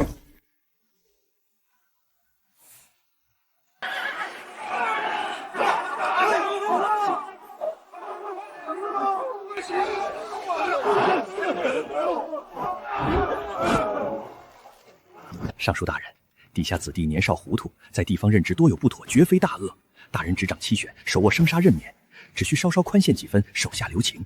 我族上下铭记大人恩德，薄礼1万白银，城外1000亩航田，尽数奉上，聊表心意。尚书大人为官清苦，日日操劳朝政，些许馈赠，无伤大雅。此番地方官员牵连甚广，若是尽数严惩，朝野动荡，于新政也并非好事。大人网开一面，既是成全众人，也是为自己结一份善缘。我后朝堂之上，我等必为大人马首是瞻。这群人嘴上说的谦卑客气，内里全是自私算计。诸位，吏部办案，奉陛下圣旨，行新朝律法，清查贪腐，斩断勾结，肃清吏治，半点私情不讲。你们口中的年少糊涂，些许不妥，是盘剥百姓、截留国税、勾结世家、架空朝廷的重罪。今日谁敢再上门求情，私相授受，行贿托情，休怪本官不留情面。即刻记录在册，入宫禀报陛下。届时不止涉案官员从重定罪，求情之人一律以结党徇私、干扰新政论处。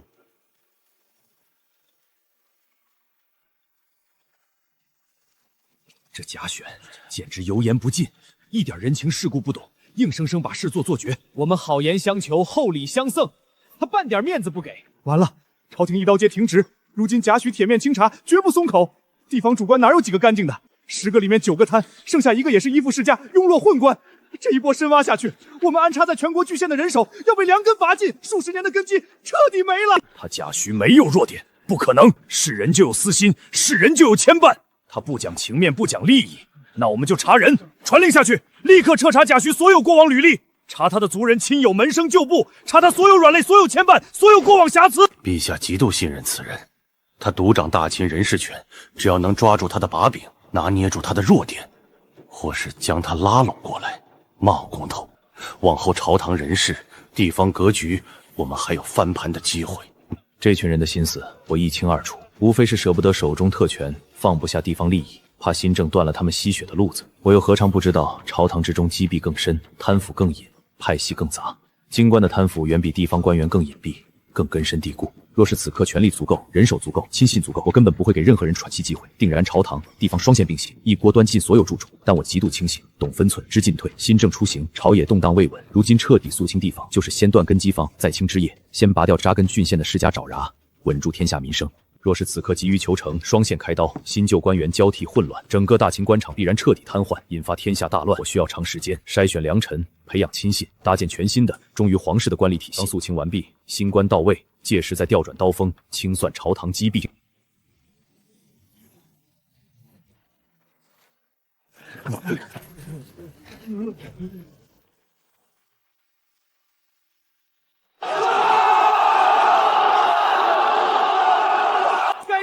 抓得好，早就该下大狱了。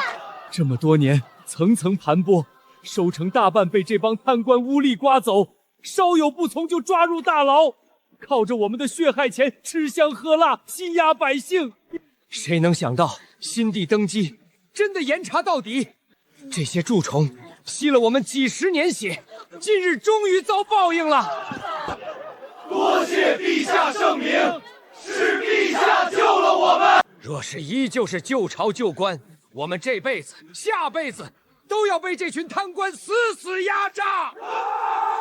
心疼心气量，陛下是真的为我们老百姓做事。上面的大官全都不干净，尽数被查。我们常年依附主官办事，谁手里没半点小错、半点污点？谁能保证自己绝对清白？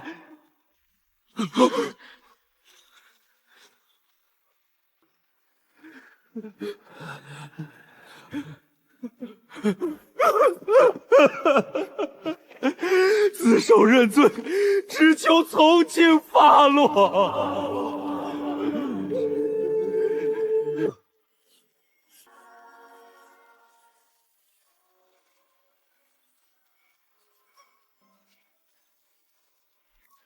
丁，月度大签到已刷新。来了，立刻签到。丁，月度终极签到成功，恭喜宿主获得千古无双顶级神将天人境后期吕布。吕布，居然是吕布！人物：吕布，字并仙，修为天人境后期，自带无双战意，可越阶而战。体质：天生无双霸体，肉身超绝，同阶无人可破防。兵器：方天画戟。性格：悍勇无双，忠主专一，杀伐果断，临战无畏，单挑无敌，一生大小单挑100余次，从未一败。同阶碾压，高阶可天人后期修为已是大陆顶尖战力，但吕布的无双霸体、无双战力根本不能用普通境界衡量。同阶之内无敌于世，跨界对战依旧可战可杀。如今大秦纸面战力已经足够恐怖，唯一缺少的就是一尊单兵武道天花板，压死所有暗处不服势力。现在吕布一来，大秦单兵战力直接封顶，吕布一人一戟一马便可横推一切。这一波月度签刀太值了。召唤吕布。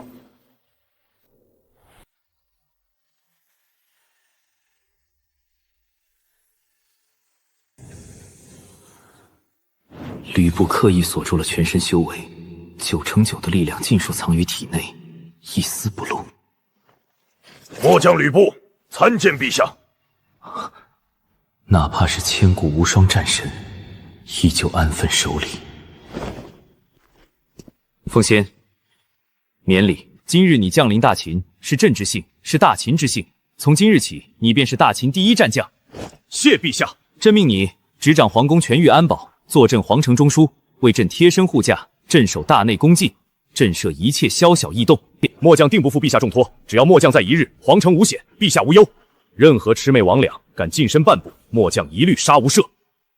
有他这一尊天人后期无双战神坐镇皇宫，就算是天人杀手亲自潜入，也绝不可能伤到朕分毫。凤仙，这些资源尽数归你所用，你根基扎实，战力无双，只差一步圆满。朕要你借这些资源，潜心苦修，尽快冲破瓶颈，踏入天人圆满之境。末将遵旨，定潜心苦修，早日突破圆满，护佑陛下镇守大秦。吕布若是突破天人圆满，便是站在这片道路的武道最巅峰。届时一人可争万敌，一人可定天下。启禀陛下，丞相诸葛大人、吏部尚书贾大人宫外求见。宣。臣参见陛下。免礼。你二人联袂而来，可是吏治清查一事有结果了？回陛下，历时1月，全国全域停职核查，罗网辅助取证，郡县逐一审讯清查。如今全国地方主官清查工作已初步收尾。此次清查覆盖大秦所有府县3级主政官员，数据汇组完毕，结果触目惊心。这一部分官员罪证确凿，臣与丞相商议过后，全部录入罪册，按律严肃处置，罢官、抄家、流放、入狱，安规执行。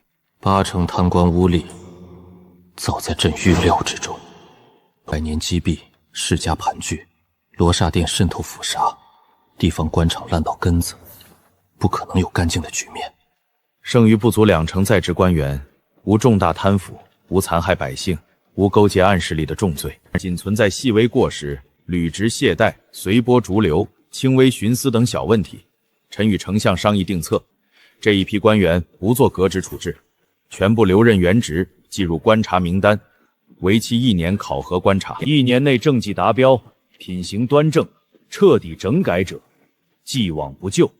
若再出现懈怠、徇私、勾结乱象，即刻革职查办，从重处置。除此之外，大量州县基层左官、吏员杂职，在清查风暴开启之后，主动投案，自行交代过错，上交赃款，揭发上司罪状，举证世家勾结线索。这部分人员情节轻重不一，臣等拟定区分处置。情节轻微、无心作恶、被上司胁迫裹挟的，从轻发落，训诫留岗；情节较重、长期谋利、屡教改战者，一律革职追责，绝不姑息。陛下，此次处置方案，臣与文和反复推演核对，重恶严惩，小过宽徭，首恶必究，胁从从轻，既肃清官场毒瘤，也保全基层政务运转，不至于一刀切瘫痪天下郡县。水至清则无鱼，人无完人，官无纯善。天下官场从古至今根本不存在100%无私无绪的官员，人人都有私心，或贪小利，或图安稳，或攀人脉，或据权贵。政令无人落地，农事无人督导，税务无人核算，治安无人维持，最终受苦的还是天下百姓。整顿礼制是为了利民爱国，不是为了折腾亡国，分寸必须拿捏。但是清旧官只是第一步，重中之重是补新官、定新风、绝后患。旧的蛀虫清除干净，若是新上任的官员依旧藏污纳垢，依附世家，暗藏祸心，此次整顿便是无用功。接下来你们吏部、政事堂加快速度筛选清官、能官、实干官，火速补任全国所有空缺州县岗位，务必保证各地政务不瘫痪，民生不荒废，农时不延误，地方不乱套，绝不能出现一县无官、一郡无主的空师乱将。臣谨记陛下嘱托。还有一点是重中之重，半点不得马虎。所有新提拔、新调任、新上任的官员，必须做极致背调，查籍贯、查宗族、查师门、查过往履历、查人脉圈子。但凡与地方世家、豪强门阀有深度牵扯、利益捆绑、世代依附者，一律剔除，永不录用。朕清掉了大量罗刹殿安插的旧棋子，绝不允许新上任的官员再成为罗刹殿的新棋子。从今往后，所有入仕、调任、提拔的地方主官，必须经过罗网全程彻查，政审备案，底细核实。罗网查不出问题，吏部再录。罗网但凡查出半点异常、半点可疑，直接作废，永不启用。臣明白，臣等必定严格审核，层层筛查。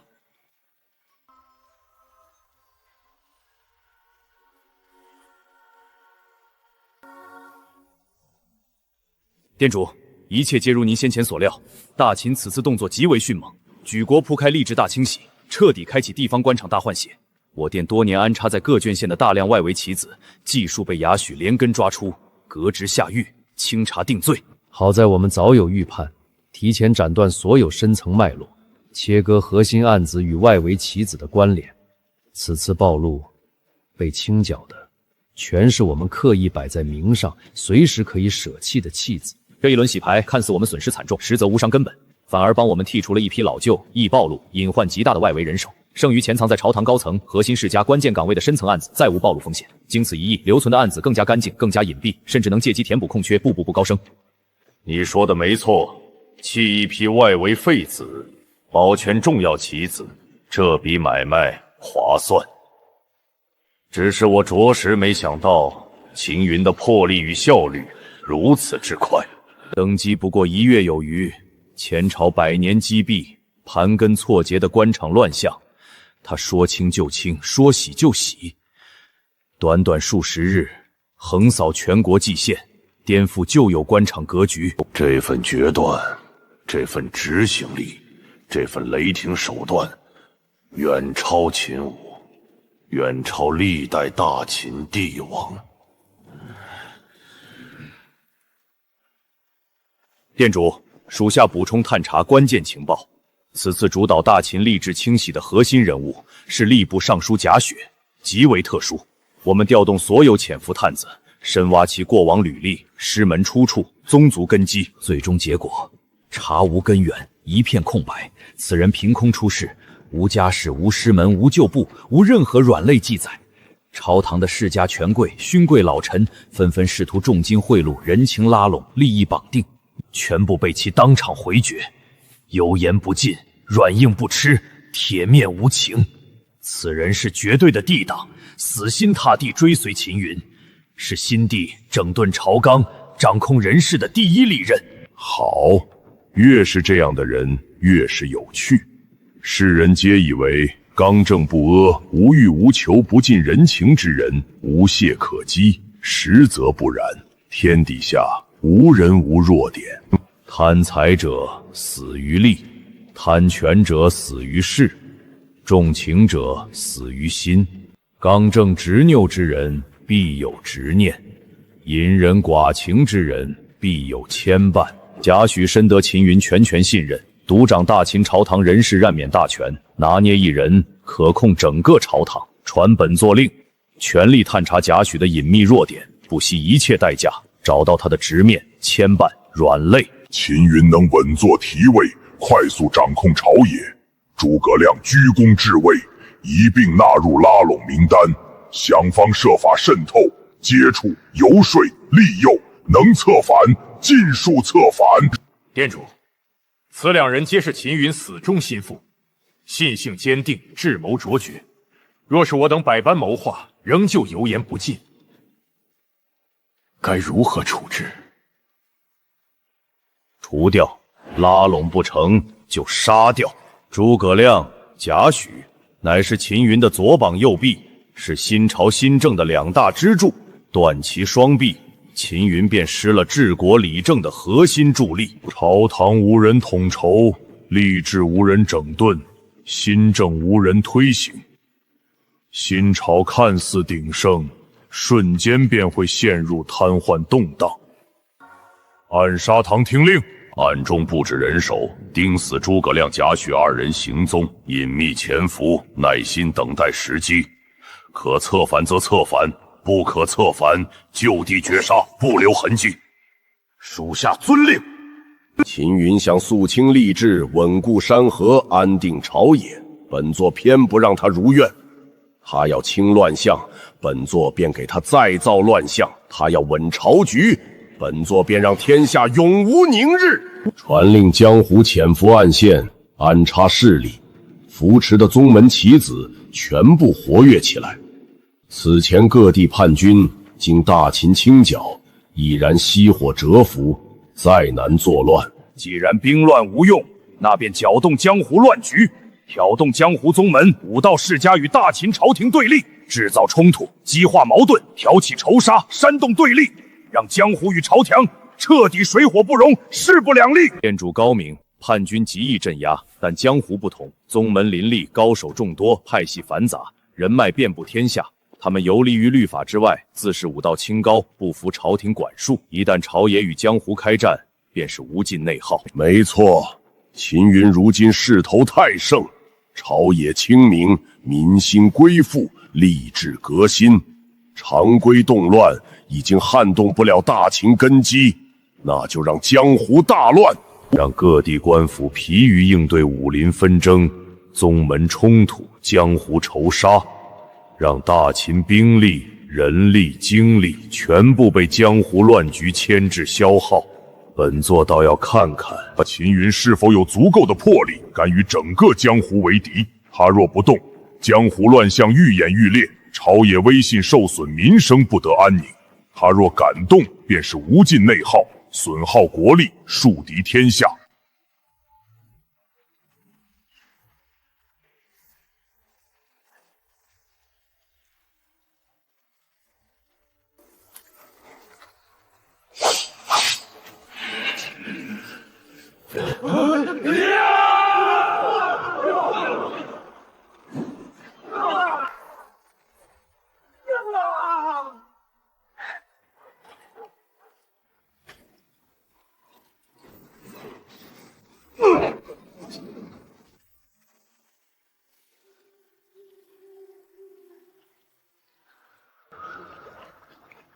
江湖事，江湖了。武林仇杀，武者互杀，千百年来屡见不鲜。错综复杂的师门恩怨，根本查不清，断不完。官府插手，只会引火烧身。加上此次遇害的只是底层衙役，不愿得罪武道门派。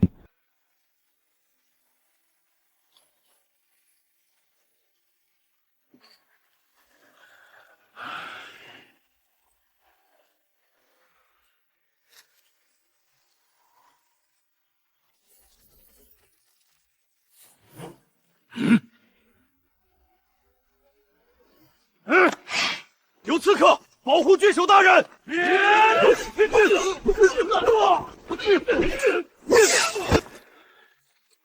吾乃福州郡守，朝廷命官。尔等江湖武者，竟敢当众围杀朝廷大员，就不怕朝廷发兵围剿，覆灭宗门吗？郡守，杀的就是你们朝廷郡守，杀的就是你们这群鱼肉乡里欺压百姓的狗官！大人快走！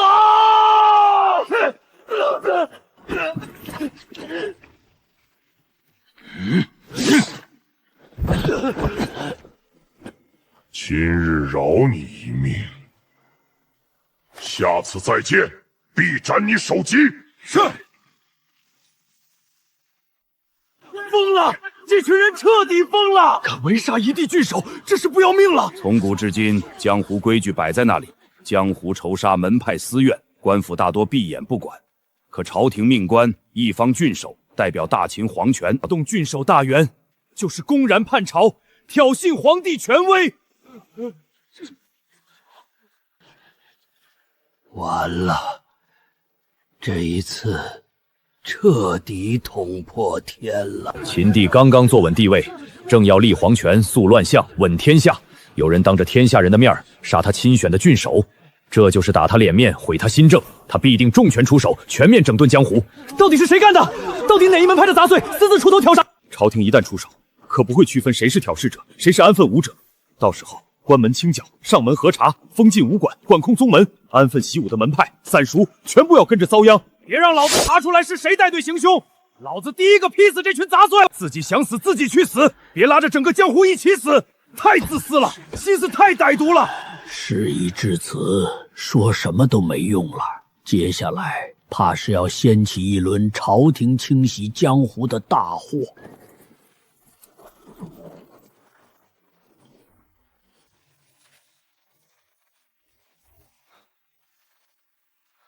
陛下，江南福州郡800里加急密报，罗网师弟何任？情况属实。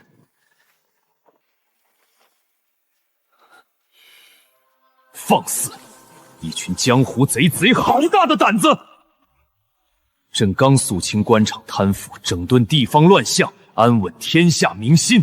这群亡命武者，竟敢半路围杀，公然行刺朝廷正四品大员，目无王法，压根没把朕、没把大秦放在眼里。平日里事务横行，私下祸乱乡里，朕尚且容忍几分。如今敢直接动一方主官，杀朝廷命官，这是谋逆，是挑衅。传朕口谕，即刻召丞相诸葛亮、吏部尚书贾诩，即刻入宫，御书房议事。臣参见陛下。你们自己看。臣万万没想到，江湖之人狂妄至此，竟敢明目张胆伏击郡守，屠戮官兵，不足为奇。天下武林本就是乱世余孽，各门各派坐拥武道力量，游离法度之外。平日里倚仗武力欺压乡民，霸占山林田产，拒缴赋税，藐视官府管制。官府依规办案，但凡触及门派利益，便拔刀相向，袭杀差役，早已是常态。文和所言极是。江湖武者心性大多骄纵自私，信奉武力至上，不信皇权律法，只讲门派私情，不讲天下公义。前朝历任帝王一味关系退让，官府避其锋芒，遇事忍让，才养出这群人的骄横气焰。如今敢杀郡守，再过10日便敢聚众攻城，屠戮官吏，割据一方，此风绝不可长。这群本就是大秦社稷毒瘤，纵容一日，天下不安一日。必须重拳惩戒，铁官管控，绝不能任由他们肆意妄为，祸乱天下。你们二人看得通透。近日各州袭杀差役，江湖仇杀四起，绝非自发门派作乱，是有一股隐秘势力暗中统筹作乱。如今刺杀郡守一事爆发，江湖乱象彻底失控，已然不是门派私仇，而是针对朝廷的有组织作乱，已经动摇地方安稳，影响朝堂新政，拖累天下民生。这颗毒瘤必须拔。第一，五里坡行凶之人当众辱官，这是打朕脸面，挑衅皇权国威。无论背后是哪方势力、哪个门派，必须彻查到底，抓获主谋，公开定罪，闹事处决，以儆效尤。第二，经此一事，朕决议全区整顿大秦江湖武林，肃清作乱门派，约束江湖武者，立下武林铁规。孔明、文静，朕问你们，整顿江湖，你们有什么可行方略？陛下，臣有3策：其一，罗网全域出动，顺着福州行凶营者踪迹溯源追查，抓捕直接行凶者，绝不牵连安分小门小派，分化武林势力；其二，划定江湖红线，昭告天下，武者不得持刀擅入城池，不得私设行堂；其三，登记天下所有武馆、宗门、武道世家，造武林名册，报备属地官府管控。陛下，臣补充规制，划分权责，江湖门派内部小恩怨自行了解，不得波及百姓、官府。一旦越界，朝廷全权处置。设立镇武司，隶属朝堂直管，专门处置江湖纷争、武林犯案，由朝廷武将主事，侦治江湖乱象，剥离江湖特权。所有宗门、田产、商铺依规缴税，接受官府核查，不得仗武免税，欺压乡邻。安抚安分势力，从不挑事，遵纪守法的门派，朝廷予以认可庇护，区分善恶，避免江湖全员逼反。可行，就按你们二人商议的国策执行。孔明听令，臣在。立刻草拟朝廷诏文，拟定江湖新规，加盖玉玺800里加急，宣告大秦36镇全境。新设镇武司，即刻筹建，所有武林规范即日生效。贾诩听令，臣遵旨。深挖福州刺杀主谋，顺藤摸瓜，揪出暗中操盘、搅动江湖朝野的幕后势力，但凡关联作乱势力，一律发兵清剿。臣遵圣谕。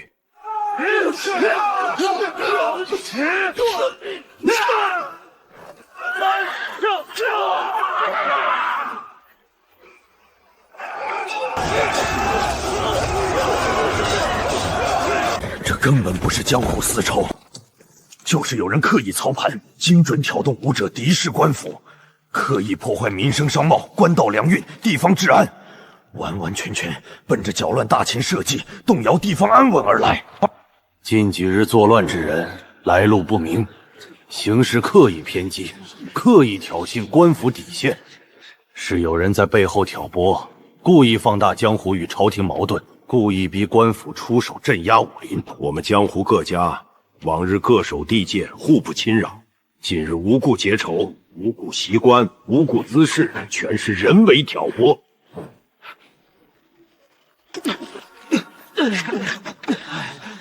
到底是谁藏在暗处操盘，耗费这么大精力挑动江湖和朝廷死斗，对他有什么好处？难不成是域外武者入境，故意搅乱大秦本土武林？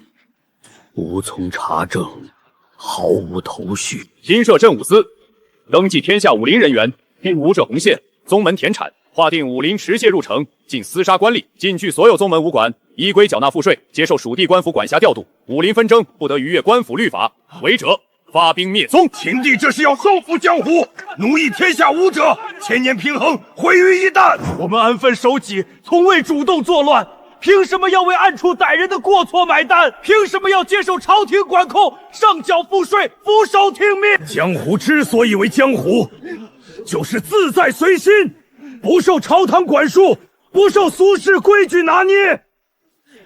一旦入朝廷管控，习武何用？暗处之人作乱，朝廷不去查幕后黑手，反倒要管控整个江湖，不公绝不遵从。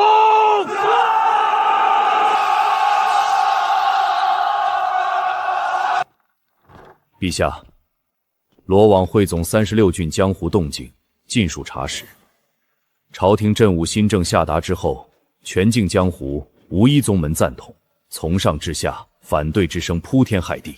大小宗门、武道世家、散修武人全员抵触朝廷管束。如今各地大宗放话，局部登记宗门名册，局部缴纳赋税，局部遵从武林新规。部分跋扈宗门已经集结门下武者，屯守山门，摆明要和朝廷硬碰硬体。意料之中，这群江湖武人享受千年超然特权，享惯了自在，让他们放下特权，俯首朝廷，遵从律法，本就不可能心甘情愿。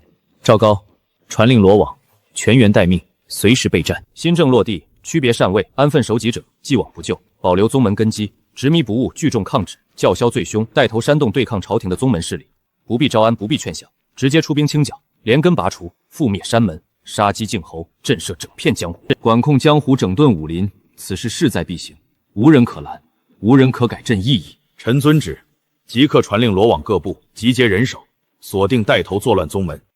启禀陛下，秦傲老祖亲临御书房外，求见陛下。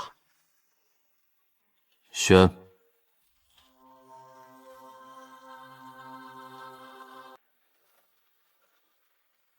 云儿，老夫出关，只为江湖新政一事。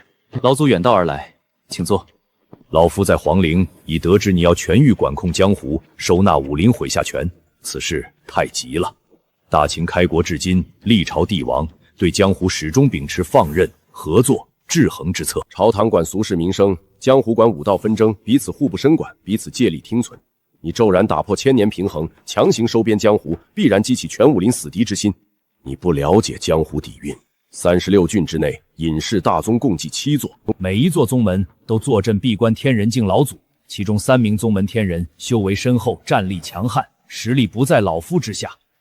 如今你要收特权，灭跋扈宗门，管控全武林，这批隐谢天人必然会出山干涉。一旦大宗天人联手抗朝廷，届时朝野动荡，战事四起。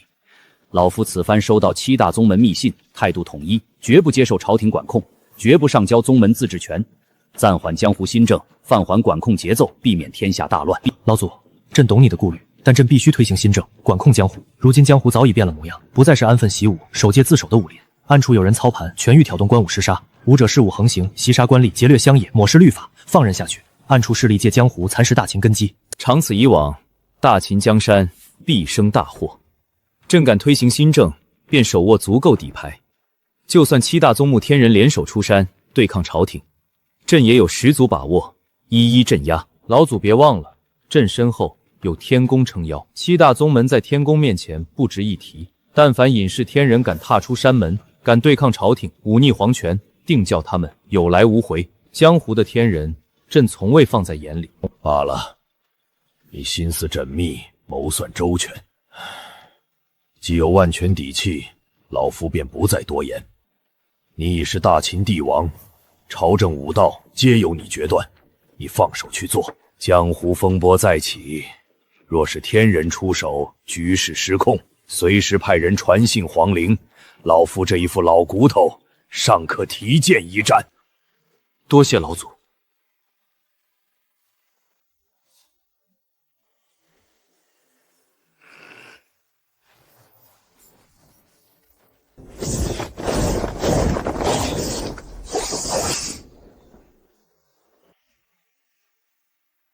区朝廷窄衙，也敢进犯我烈山宗山门！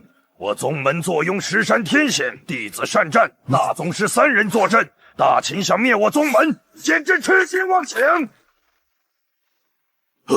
抗旨魏军负隅顽抗，宗门上下全员处死。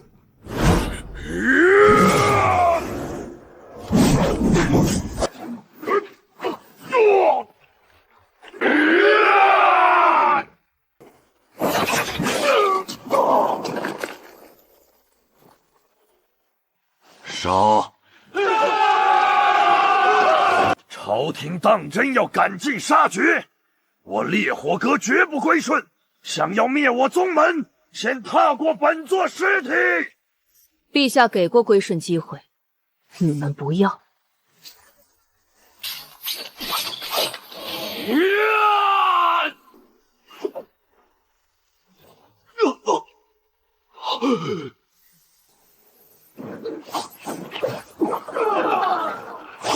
清朝朝廷派来的杂碎，也敢来苍云谷撒野？躲在谷内充当王月霸，藐视皇权，你的大宗师巅峰修为不值一提。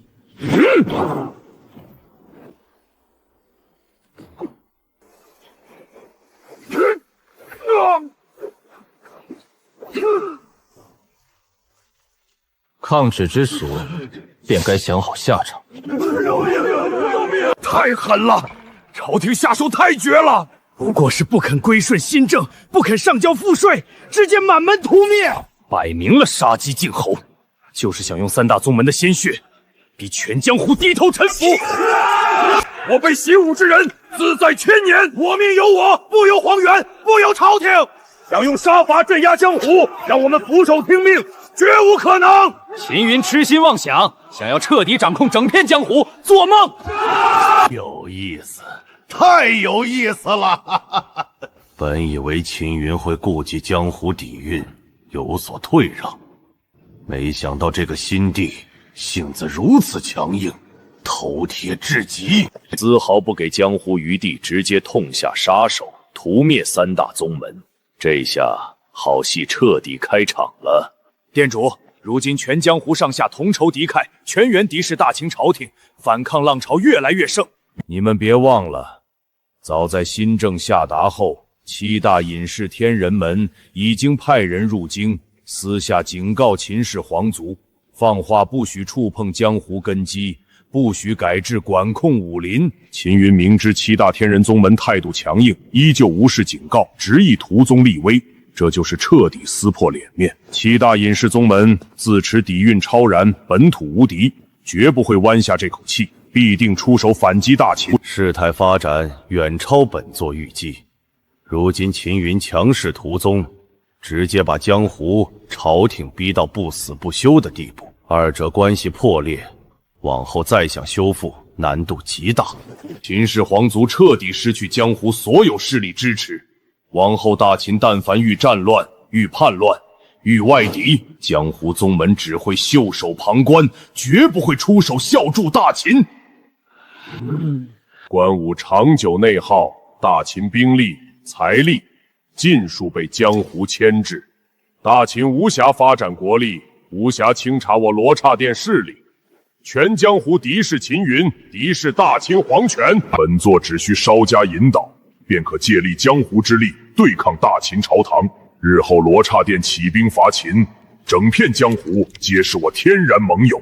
不管最后是朝廷压服江湖，还是宗门抗衡皇权，损耗的都是大秦的国力威信。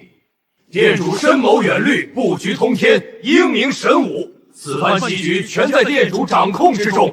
传令下去，全域罗刹暗子继续潜伏，不要亲自下场作乱，不要暴露身份，只管在江湖各处煽风点火，放大仇恨，挑拨矛盾，放大朝廷残暴之处，美化宗门反抗之举。逼着7大隐士天人们尽快出山，直面大秦皇权，让江湖与大秦彻底水火不容，不死不休，越乱越好，越僵越有利我罗刹殿。属下遵令，即刻传令全域暗线，加大挑拨力度，激化双方矛盾。陛下，罗网全域探查，江湖境况已然查清。此前3大宗门一夜覆灭，并未起到杀鸡儆猴的震慑效果，反而彻底激化江湖人心。如今36郡江湖大小门派、武道世家、闲散武者全部抱团联合，放下往日门派恩怨，统一阵线，抱团抗衡朝廷新政。全境江湖上下一心，敌意空前浓重。官府巡查，无者抵触；朝廷政令，无人遵从。各地宗门暗中互通消息，囤积兵刃，调集门下高手，随时准备直面朝廷兵马。臣察觉事态反常，寻常江湖武者只求自在习武，不会全员抱团死战大秦。臣下令罗网暗探，深挖舆论源头，闹事牵头之人，多方卧底取证，追踪资金流向，核对联络暗号，层层剥离伪装，终于查实，全程在幕后挑拨官武矛盾，煽动江湖仇恨，门派抱团抗旨的势力，就是蛰伏已久的罗刹殿。罗刹殿行事极为隐蔽，所用案子全部剥离身份，改换功法，改换样貌，刻意抹去一切关联痕迹，意图置身事外。但罗网深耕天下情报多年，依旧抓到隐秘线索，坐实所有闹事骨干尽数听命罗刹殿调度。果然是这群狗东西，朕就知道能搅动整片江湖，拿捏武林人心，精准挑动朝野死仇的势力。放眼大秦境内，寥寥无几。罗刹殿藏在暗处，阴魂不散。朝堂理治，江湖乱象，官武对立，桩桩件件皆有他们插手。赵高，传令罗网全境分部，全力深挖追查，掘地3尺，找出罗刹殿总逃老巢所在。朕不想再被动防守，这群杂碎躲在暗处不断搞事，祸乱朝堂，搅动江湖，损耗大秦根基。一日不灭罗刹殿，大秦一日不得安稳。找到巢穴，朕要一举合围，连根拔除，彻底屠灭罗刹殿。臣遵旨。依你所见，当下局势，如何才能彻底镇压江湖乱象，让整片武林俯首听命？陛下，如今江湖一众门派嚣张跋扈，有恃无恐，根本底气不在小门小派，不在散修武者，全依仗7大隐士天人宗门撑腰。这7大宗门常年闭关山野，不问俗世纷争，超然度外，可每一门都坐镇至少1尊天人境老祖，底蕴深厚，门人精锐，武学传承碾压世俗宗门。江湖所有大小门派心里都清楚，能抗衡大秦朝廷的只有7大隐士宗门。此前7大宗门已经出面警告皇族，禁止朝廷改制江湖。如今朝廷屠灭3宗，7大宗门已然摆明立场，站在大秦对立面。只要7大天人宗门不倒，一日不臣服，底下万千江湖门派永远心存依仗，永远敢对抗朝廷，忤逆圣旨，江湖乱象永远平定不了。也就是说，只要朕镇压、收服7大隐士宗门，断掉整个江湖的最大依仗，其余大大小小门派、武道世家失去靠山，便会自觉臣服，遵从朝廷镇武新政。陛下圣明，正是如此。江湖一众势力大多趋利避害，欺软怕硬，依附7大天人宗门狐假虎威而已。顶层宗门臣服，底层武林不战自降。好，朕明白了。择日，朕派人出使7大隐士宗门，登门约谈，上门喝茶，给他们最后一次选择机会。愿意归顺朝廷，遵从武林新规，上缴宗门名册，移归鸟税。朕保其宗门传承，保其宗门基业，依旧允许他们安稳修行。若是视天人修为自傲，不识时务，执意对抗大秦，包庇江湖，作乱势力，那就别怪朕不念情面，兵临山门，覆灭宗门，斩杀天人老祖，永绝后患。奉先来御书房见朕。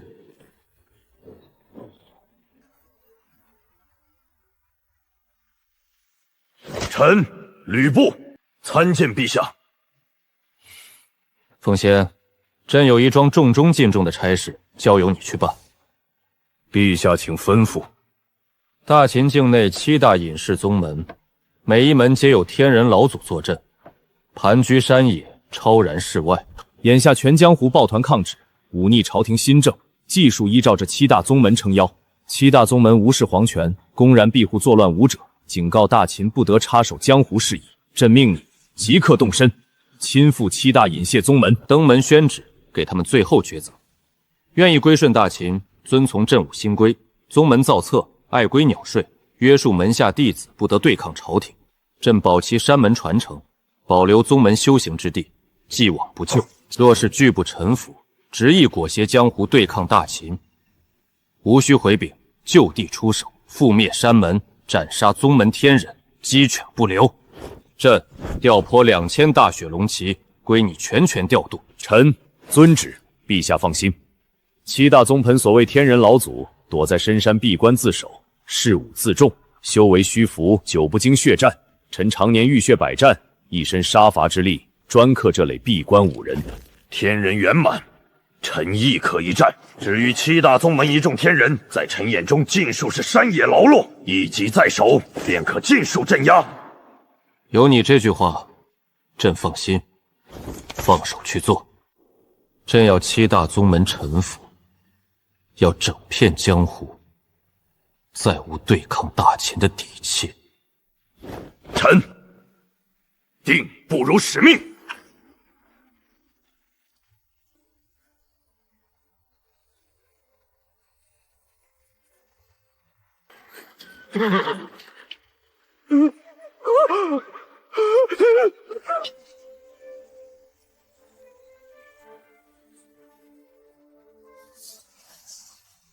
啊！我操！全员大宗师修为，每一个骑兵都是大宗师，疯了吧？2000人，整整2000大宗师！我玄剑宗上下大宗师一共才33人，人家一队骑兵直接碾压我们全宗高端战力，这还打什么？一波冲锋，我们全宗直接被踏平！整个大秦江湖，大大小小宗门数百，所有宗门宗办宗族师加在一起，都凑不齐2000之数。大秦朝廷什么时候藏了这么一支军队？全员大宗师，这底蕴简直离谱至极。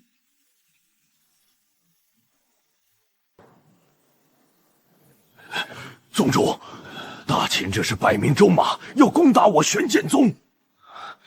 他们怎么敢？我玄剑宗乃是7大隐士宗门之一，坐拥天人老祖坐镇。秦云不顾7大宗门联手警告，执意派兵压境，这是要和整个江湖不死不休。宗主，眼下局势太被动了，对面2000大宗师铁骑，战力碾压我们全宗，寻常护山大阵根本挡不住这种级别的军队冲锋。真开仗，我们根本守不住山门。如今唯一希望，只有闭关后山的宗门天人老祖宗，才能抗衡这只铁骑。我一直以为大秦近些年只顾整顿朝堂，无暇修炼武道兵力，没想到藏得这么深，悄无声息养出一支全员大宗师的铁骑。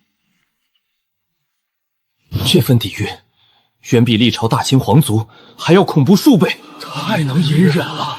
藏得真深。之前覆灭3个宗门，果然不是侥幸。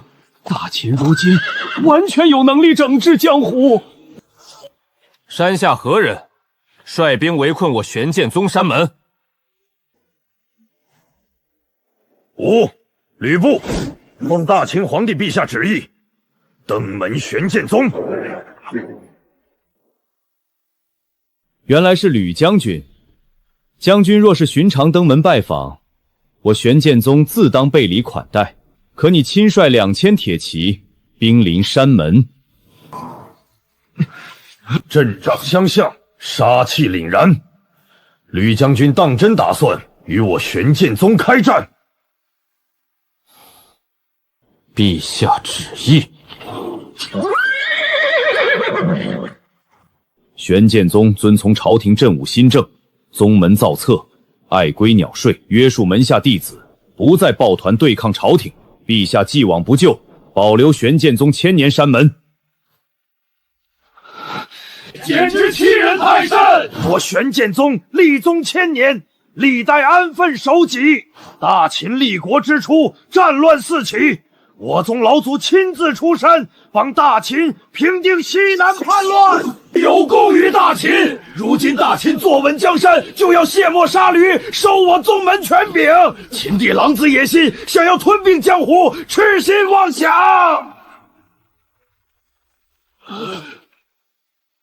过往恩情，陛下自有定论。现在只给你们2个答案：遵旨或是拒旨。吕将军，此事关乎宗门传承，关乎天人老祖底线，本座无权做主。须入后山，禀报闭关老祖定夺，还请将军山下稍后。你做不了主，那就带路，本将亲自入后山，面见你们老祖，亲自说服他。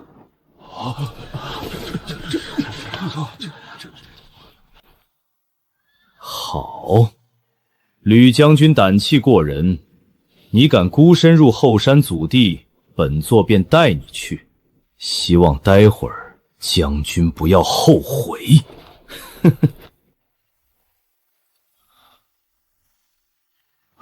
老祖，大秦将领吕布率兵压境，奉秦帝旨意，逼我玄剑宗归顺朝廷，遵从江湖新政，还请老祖出关定夺。大秦朝廷行事未免太过霸道，凭一纸新政便要削我宗门权柄，拿捏1000年隐世宗门。哼，老夫倒要瞧瞧你区区朝廷战将，今日凭什么说服老夫俯首归顺？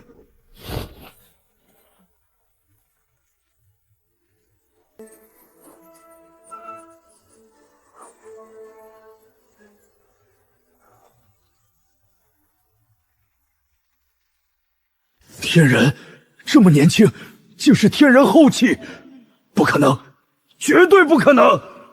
大秦皇族公认天人后期，唯有皇陵老祖秦傲一人，天下皆知，再无第2尊。眼前此人年纪不过30上下，容貌陌生，绝非秦傲。大秦什么时候悄无声息多出一尊天人后期强者？自己苦修100年天人中期，在对方面前连还手资格都没有。对方随手一拳便能碾碎他。老祖，他到底是什么境界？天人后期，完了，彻底完了！山下2000大宗师大雪龙旗，山上一尊天人后期吕布，不用大军动手，仅凭吕布一人便可屠尽玄剑宗上下，魔整整座山门。老祖，现在怎么办？我们根本打不过。吕将军息怒，息怒。凡事好商量，万事皆可谈。归顺朝廷，遵从秦帝新政，并非不可。咱们坐下来细谈，切莫动怒，切莫伤了和气。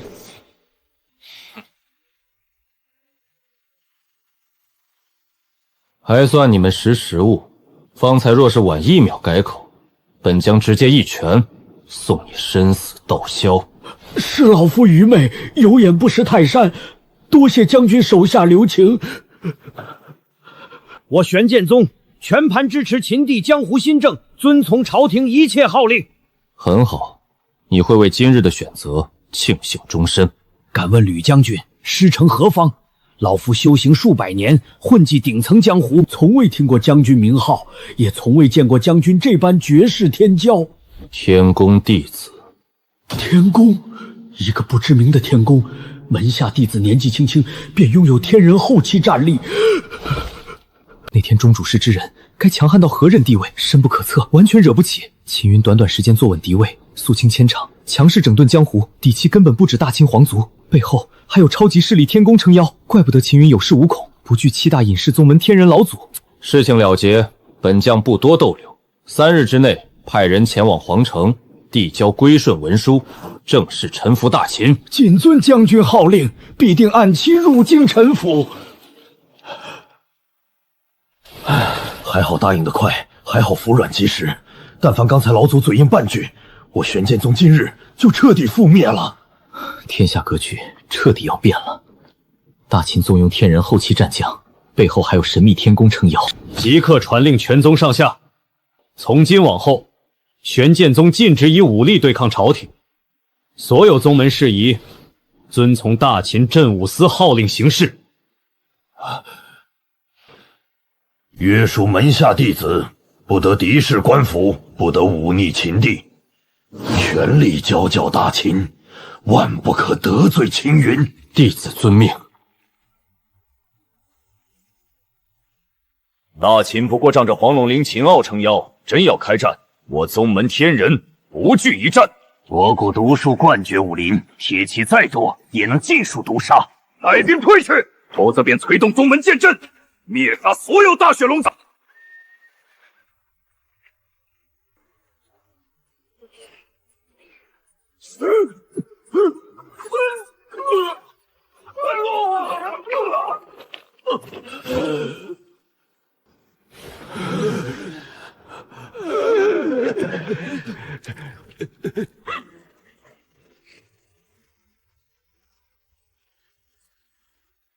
疯了！真的疯了！7大隐士宗门6个直接跪了，那可是江湖7大顶梁柱，7大武道扛把子。日里连大秦皇族面子都不给，抱团抗衡皇权，说臣服就臣服，谁能接受？到底发生了什么？一开始齐宗统一放话，死扛大秦，绝不规训新政，怎么短短2天尽数低头？难道是皇陵老祖秦傲出关了？秦傲天人后期出手，压服6大宗门？不可能！秦傲常年闭关皇陵，从不插手江湖纷争。之前江湖大乱，他都未曾露面，绝不会特意出手镇6宗。我有内部消息，压服6大宗门的根本不是秦傲，是大秦一名叫吕布的战将。吕布，这号人物我从没听过。江湖武道榜隐士强者名录从来没有此人名字。凭他一人，外加1队骑兵，压服6大天人宗门，这也太离谱了！6大宗门每一家都有天人老祖坐镇。嘘，我打听清楚了，吕布修为天人后期。大秦又多出1尊天人后期。此前天下公认，大秦只有秦傲1尊天人天后期，藏得太深了。大秦暗地里到底养了多少顶尖强者？难怪6大宗门直接服软，天人后期足以碾压宗门天人。还有那只大雪龙旗，2000全员大宗师，放眼整个江湖，所有宗门大宗师加起来都不及这支兵马1半。以前都觉得江湖能制衡朝廷，现在才明白，大秦一直藏着底牌，根本没尽全力。之前江湖传言秦地背后有神秘势力撑腰，现在对上了。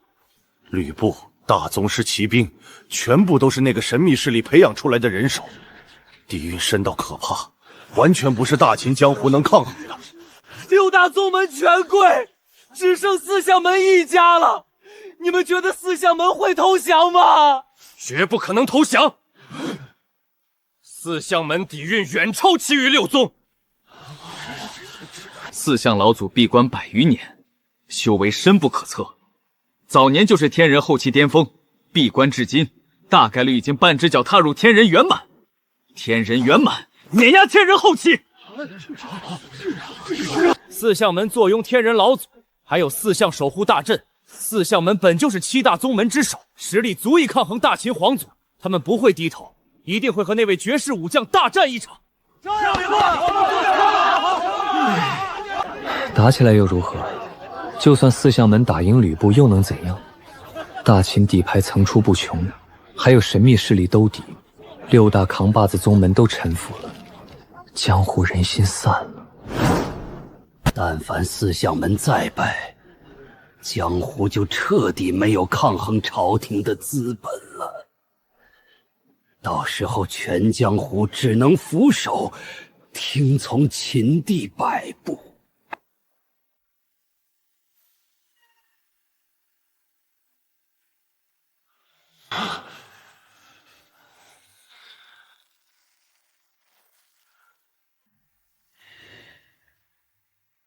6大宗门俯首臣服大秦，吕布天人后期修为，谁都没料到大秦除了黄陵秦傲，居然藏着第2尊天人后期强者吕布。这个名字陌生至极，江湖古籍、武道秘略、列国强者名册从来没有记载，如同凭空从石头里蹦出来，毫无过往，毫无踪迹，一现身便是碾压6大天人宗门的顶尖战。本以为能借江湖对抗大秦，静待大秦内乱，可半路抹出个吕布，2日压服6宗，直接逆转全局。店主，局势彻底失控了。此前大秦仅有秦傲1尊天人后期，我方尚且有制衡办法。如今大秦坐有2尊天人后期，就算大齐王朝梁氏老祖闭关突破天人后期，凑齐2尊天人后期战力，也无法武力碾压当下大秦。我们原定联合大齐，内外夹击大秦的计划，彻底泡汤了。我们费尽心思挑拨官武矛盾，煽动江湖反秦，眼看就要逼大秦开战，朝野大乱，就因为一个凭空冒出来的吕布，全盘崩盘。该死！本店主自认算尽所有变数，万万算不到秦云底牌这么深。一开始，秦云身边突然冒出天人强者，可现在直接冒出了天人后期。谁能保证接下来一段时间，大秦不会再冒出天人完满？这群强者到底从哪里来？秦云背后的势力到底有多恐怖？简直匪夷所思。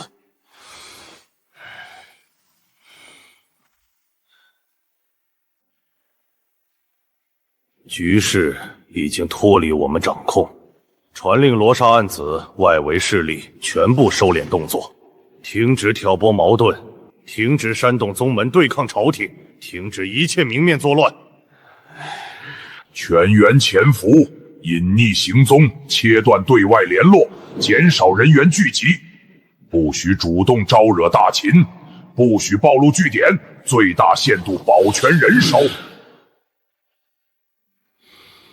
大秦如今势大，2尊天人后期坐镇，不可硬碰，我们耗得起。千年蛰伏都熬过来了，不差数十年光阴。秦傲年寿将尽，寿元有限，只需静待秦傲寿终正寝。大秦折损1尊天人后期，届时大秦战力断层，我方在连弄大齐再起风澜，依旧有翻盘机会。眼下重中之重2件事：第一，躲避大秦搜捕，保全电通战力；第二，彻查秦云背后神秘势力，挖透底细。店主，属下如实禀报，罗刹店全域情报网全开，大陆各地尽数派人探查，探子最远已经探查至西大陆地界，情报范围几乎覆盖天玄大陆，从头到尾没有查到秦云背后势力半点痕迹。属下甚至怀疑，所谓背后势力，会不会是秦云编造谎言，用来震慑江湖的幌子？不可能，绝非编造。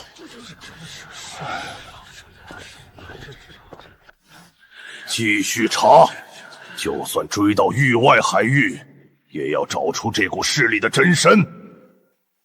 另外，加大隐蔽力度。罗网如今全力搜捕罗刹店，各地据点分批转移，核心骨干单线联络。这段时间，罗刹店彻底销声匿迹。属下遵令。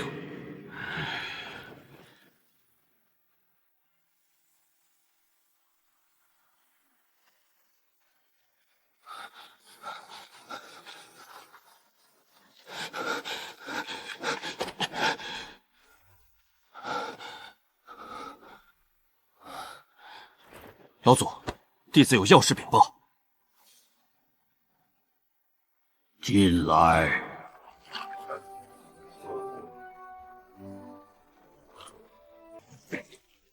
老祖，局势已定，吕布率领2000骑兵，2日之内压服青云宗、万毒谷等6大宗门。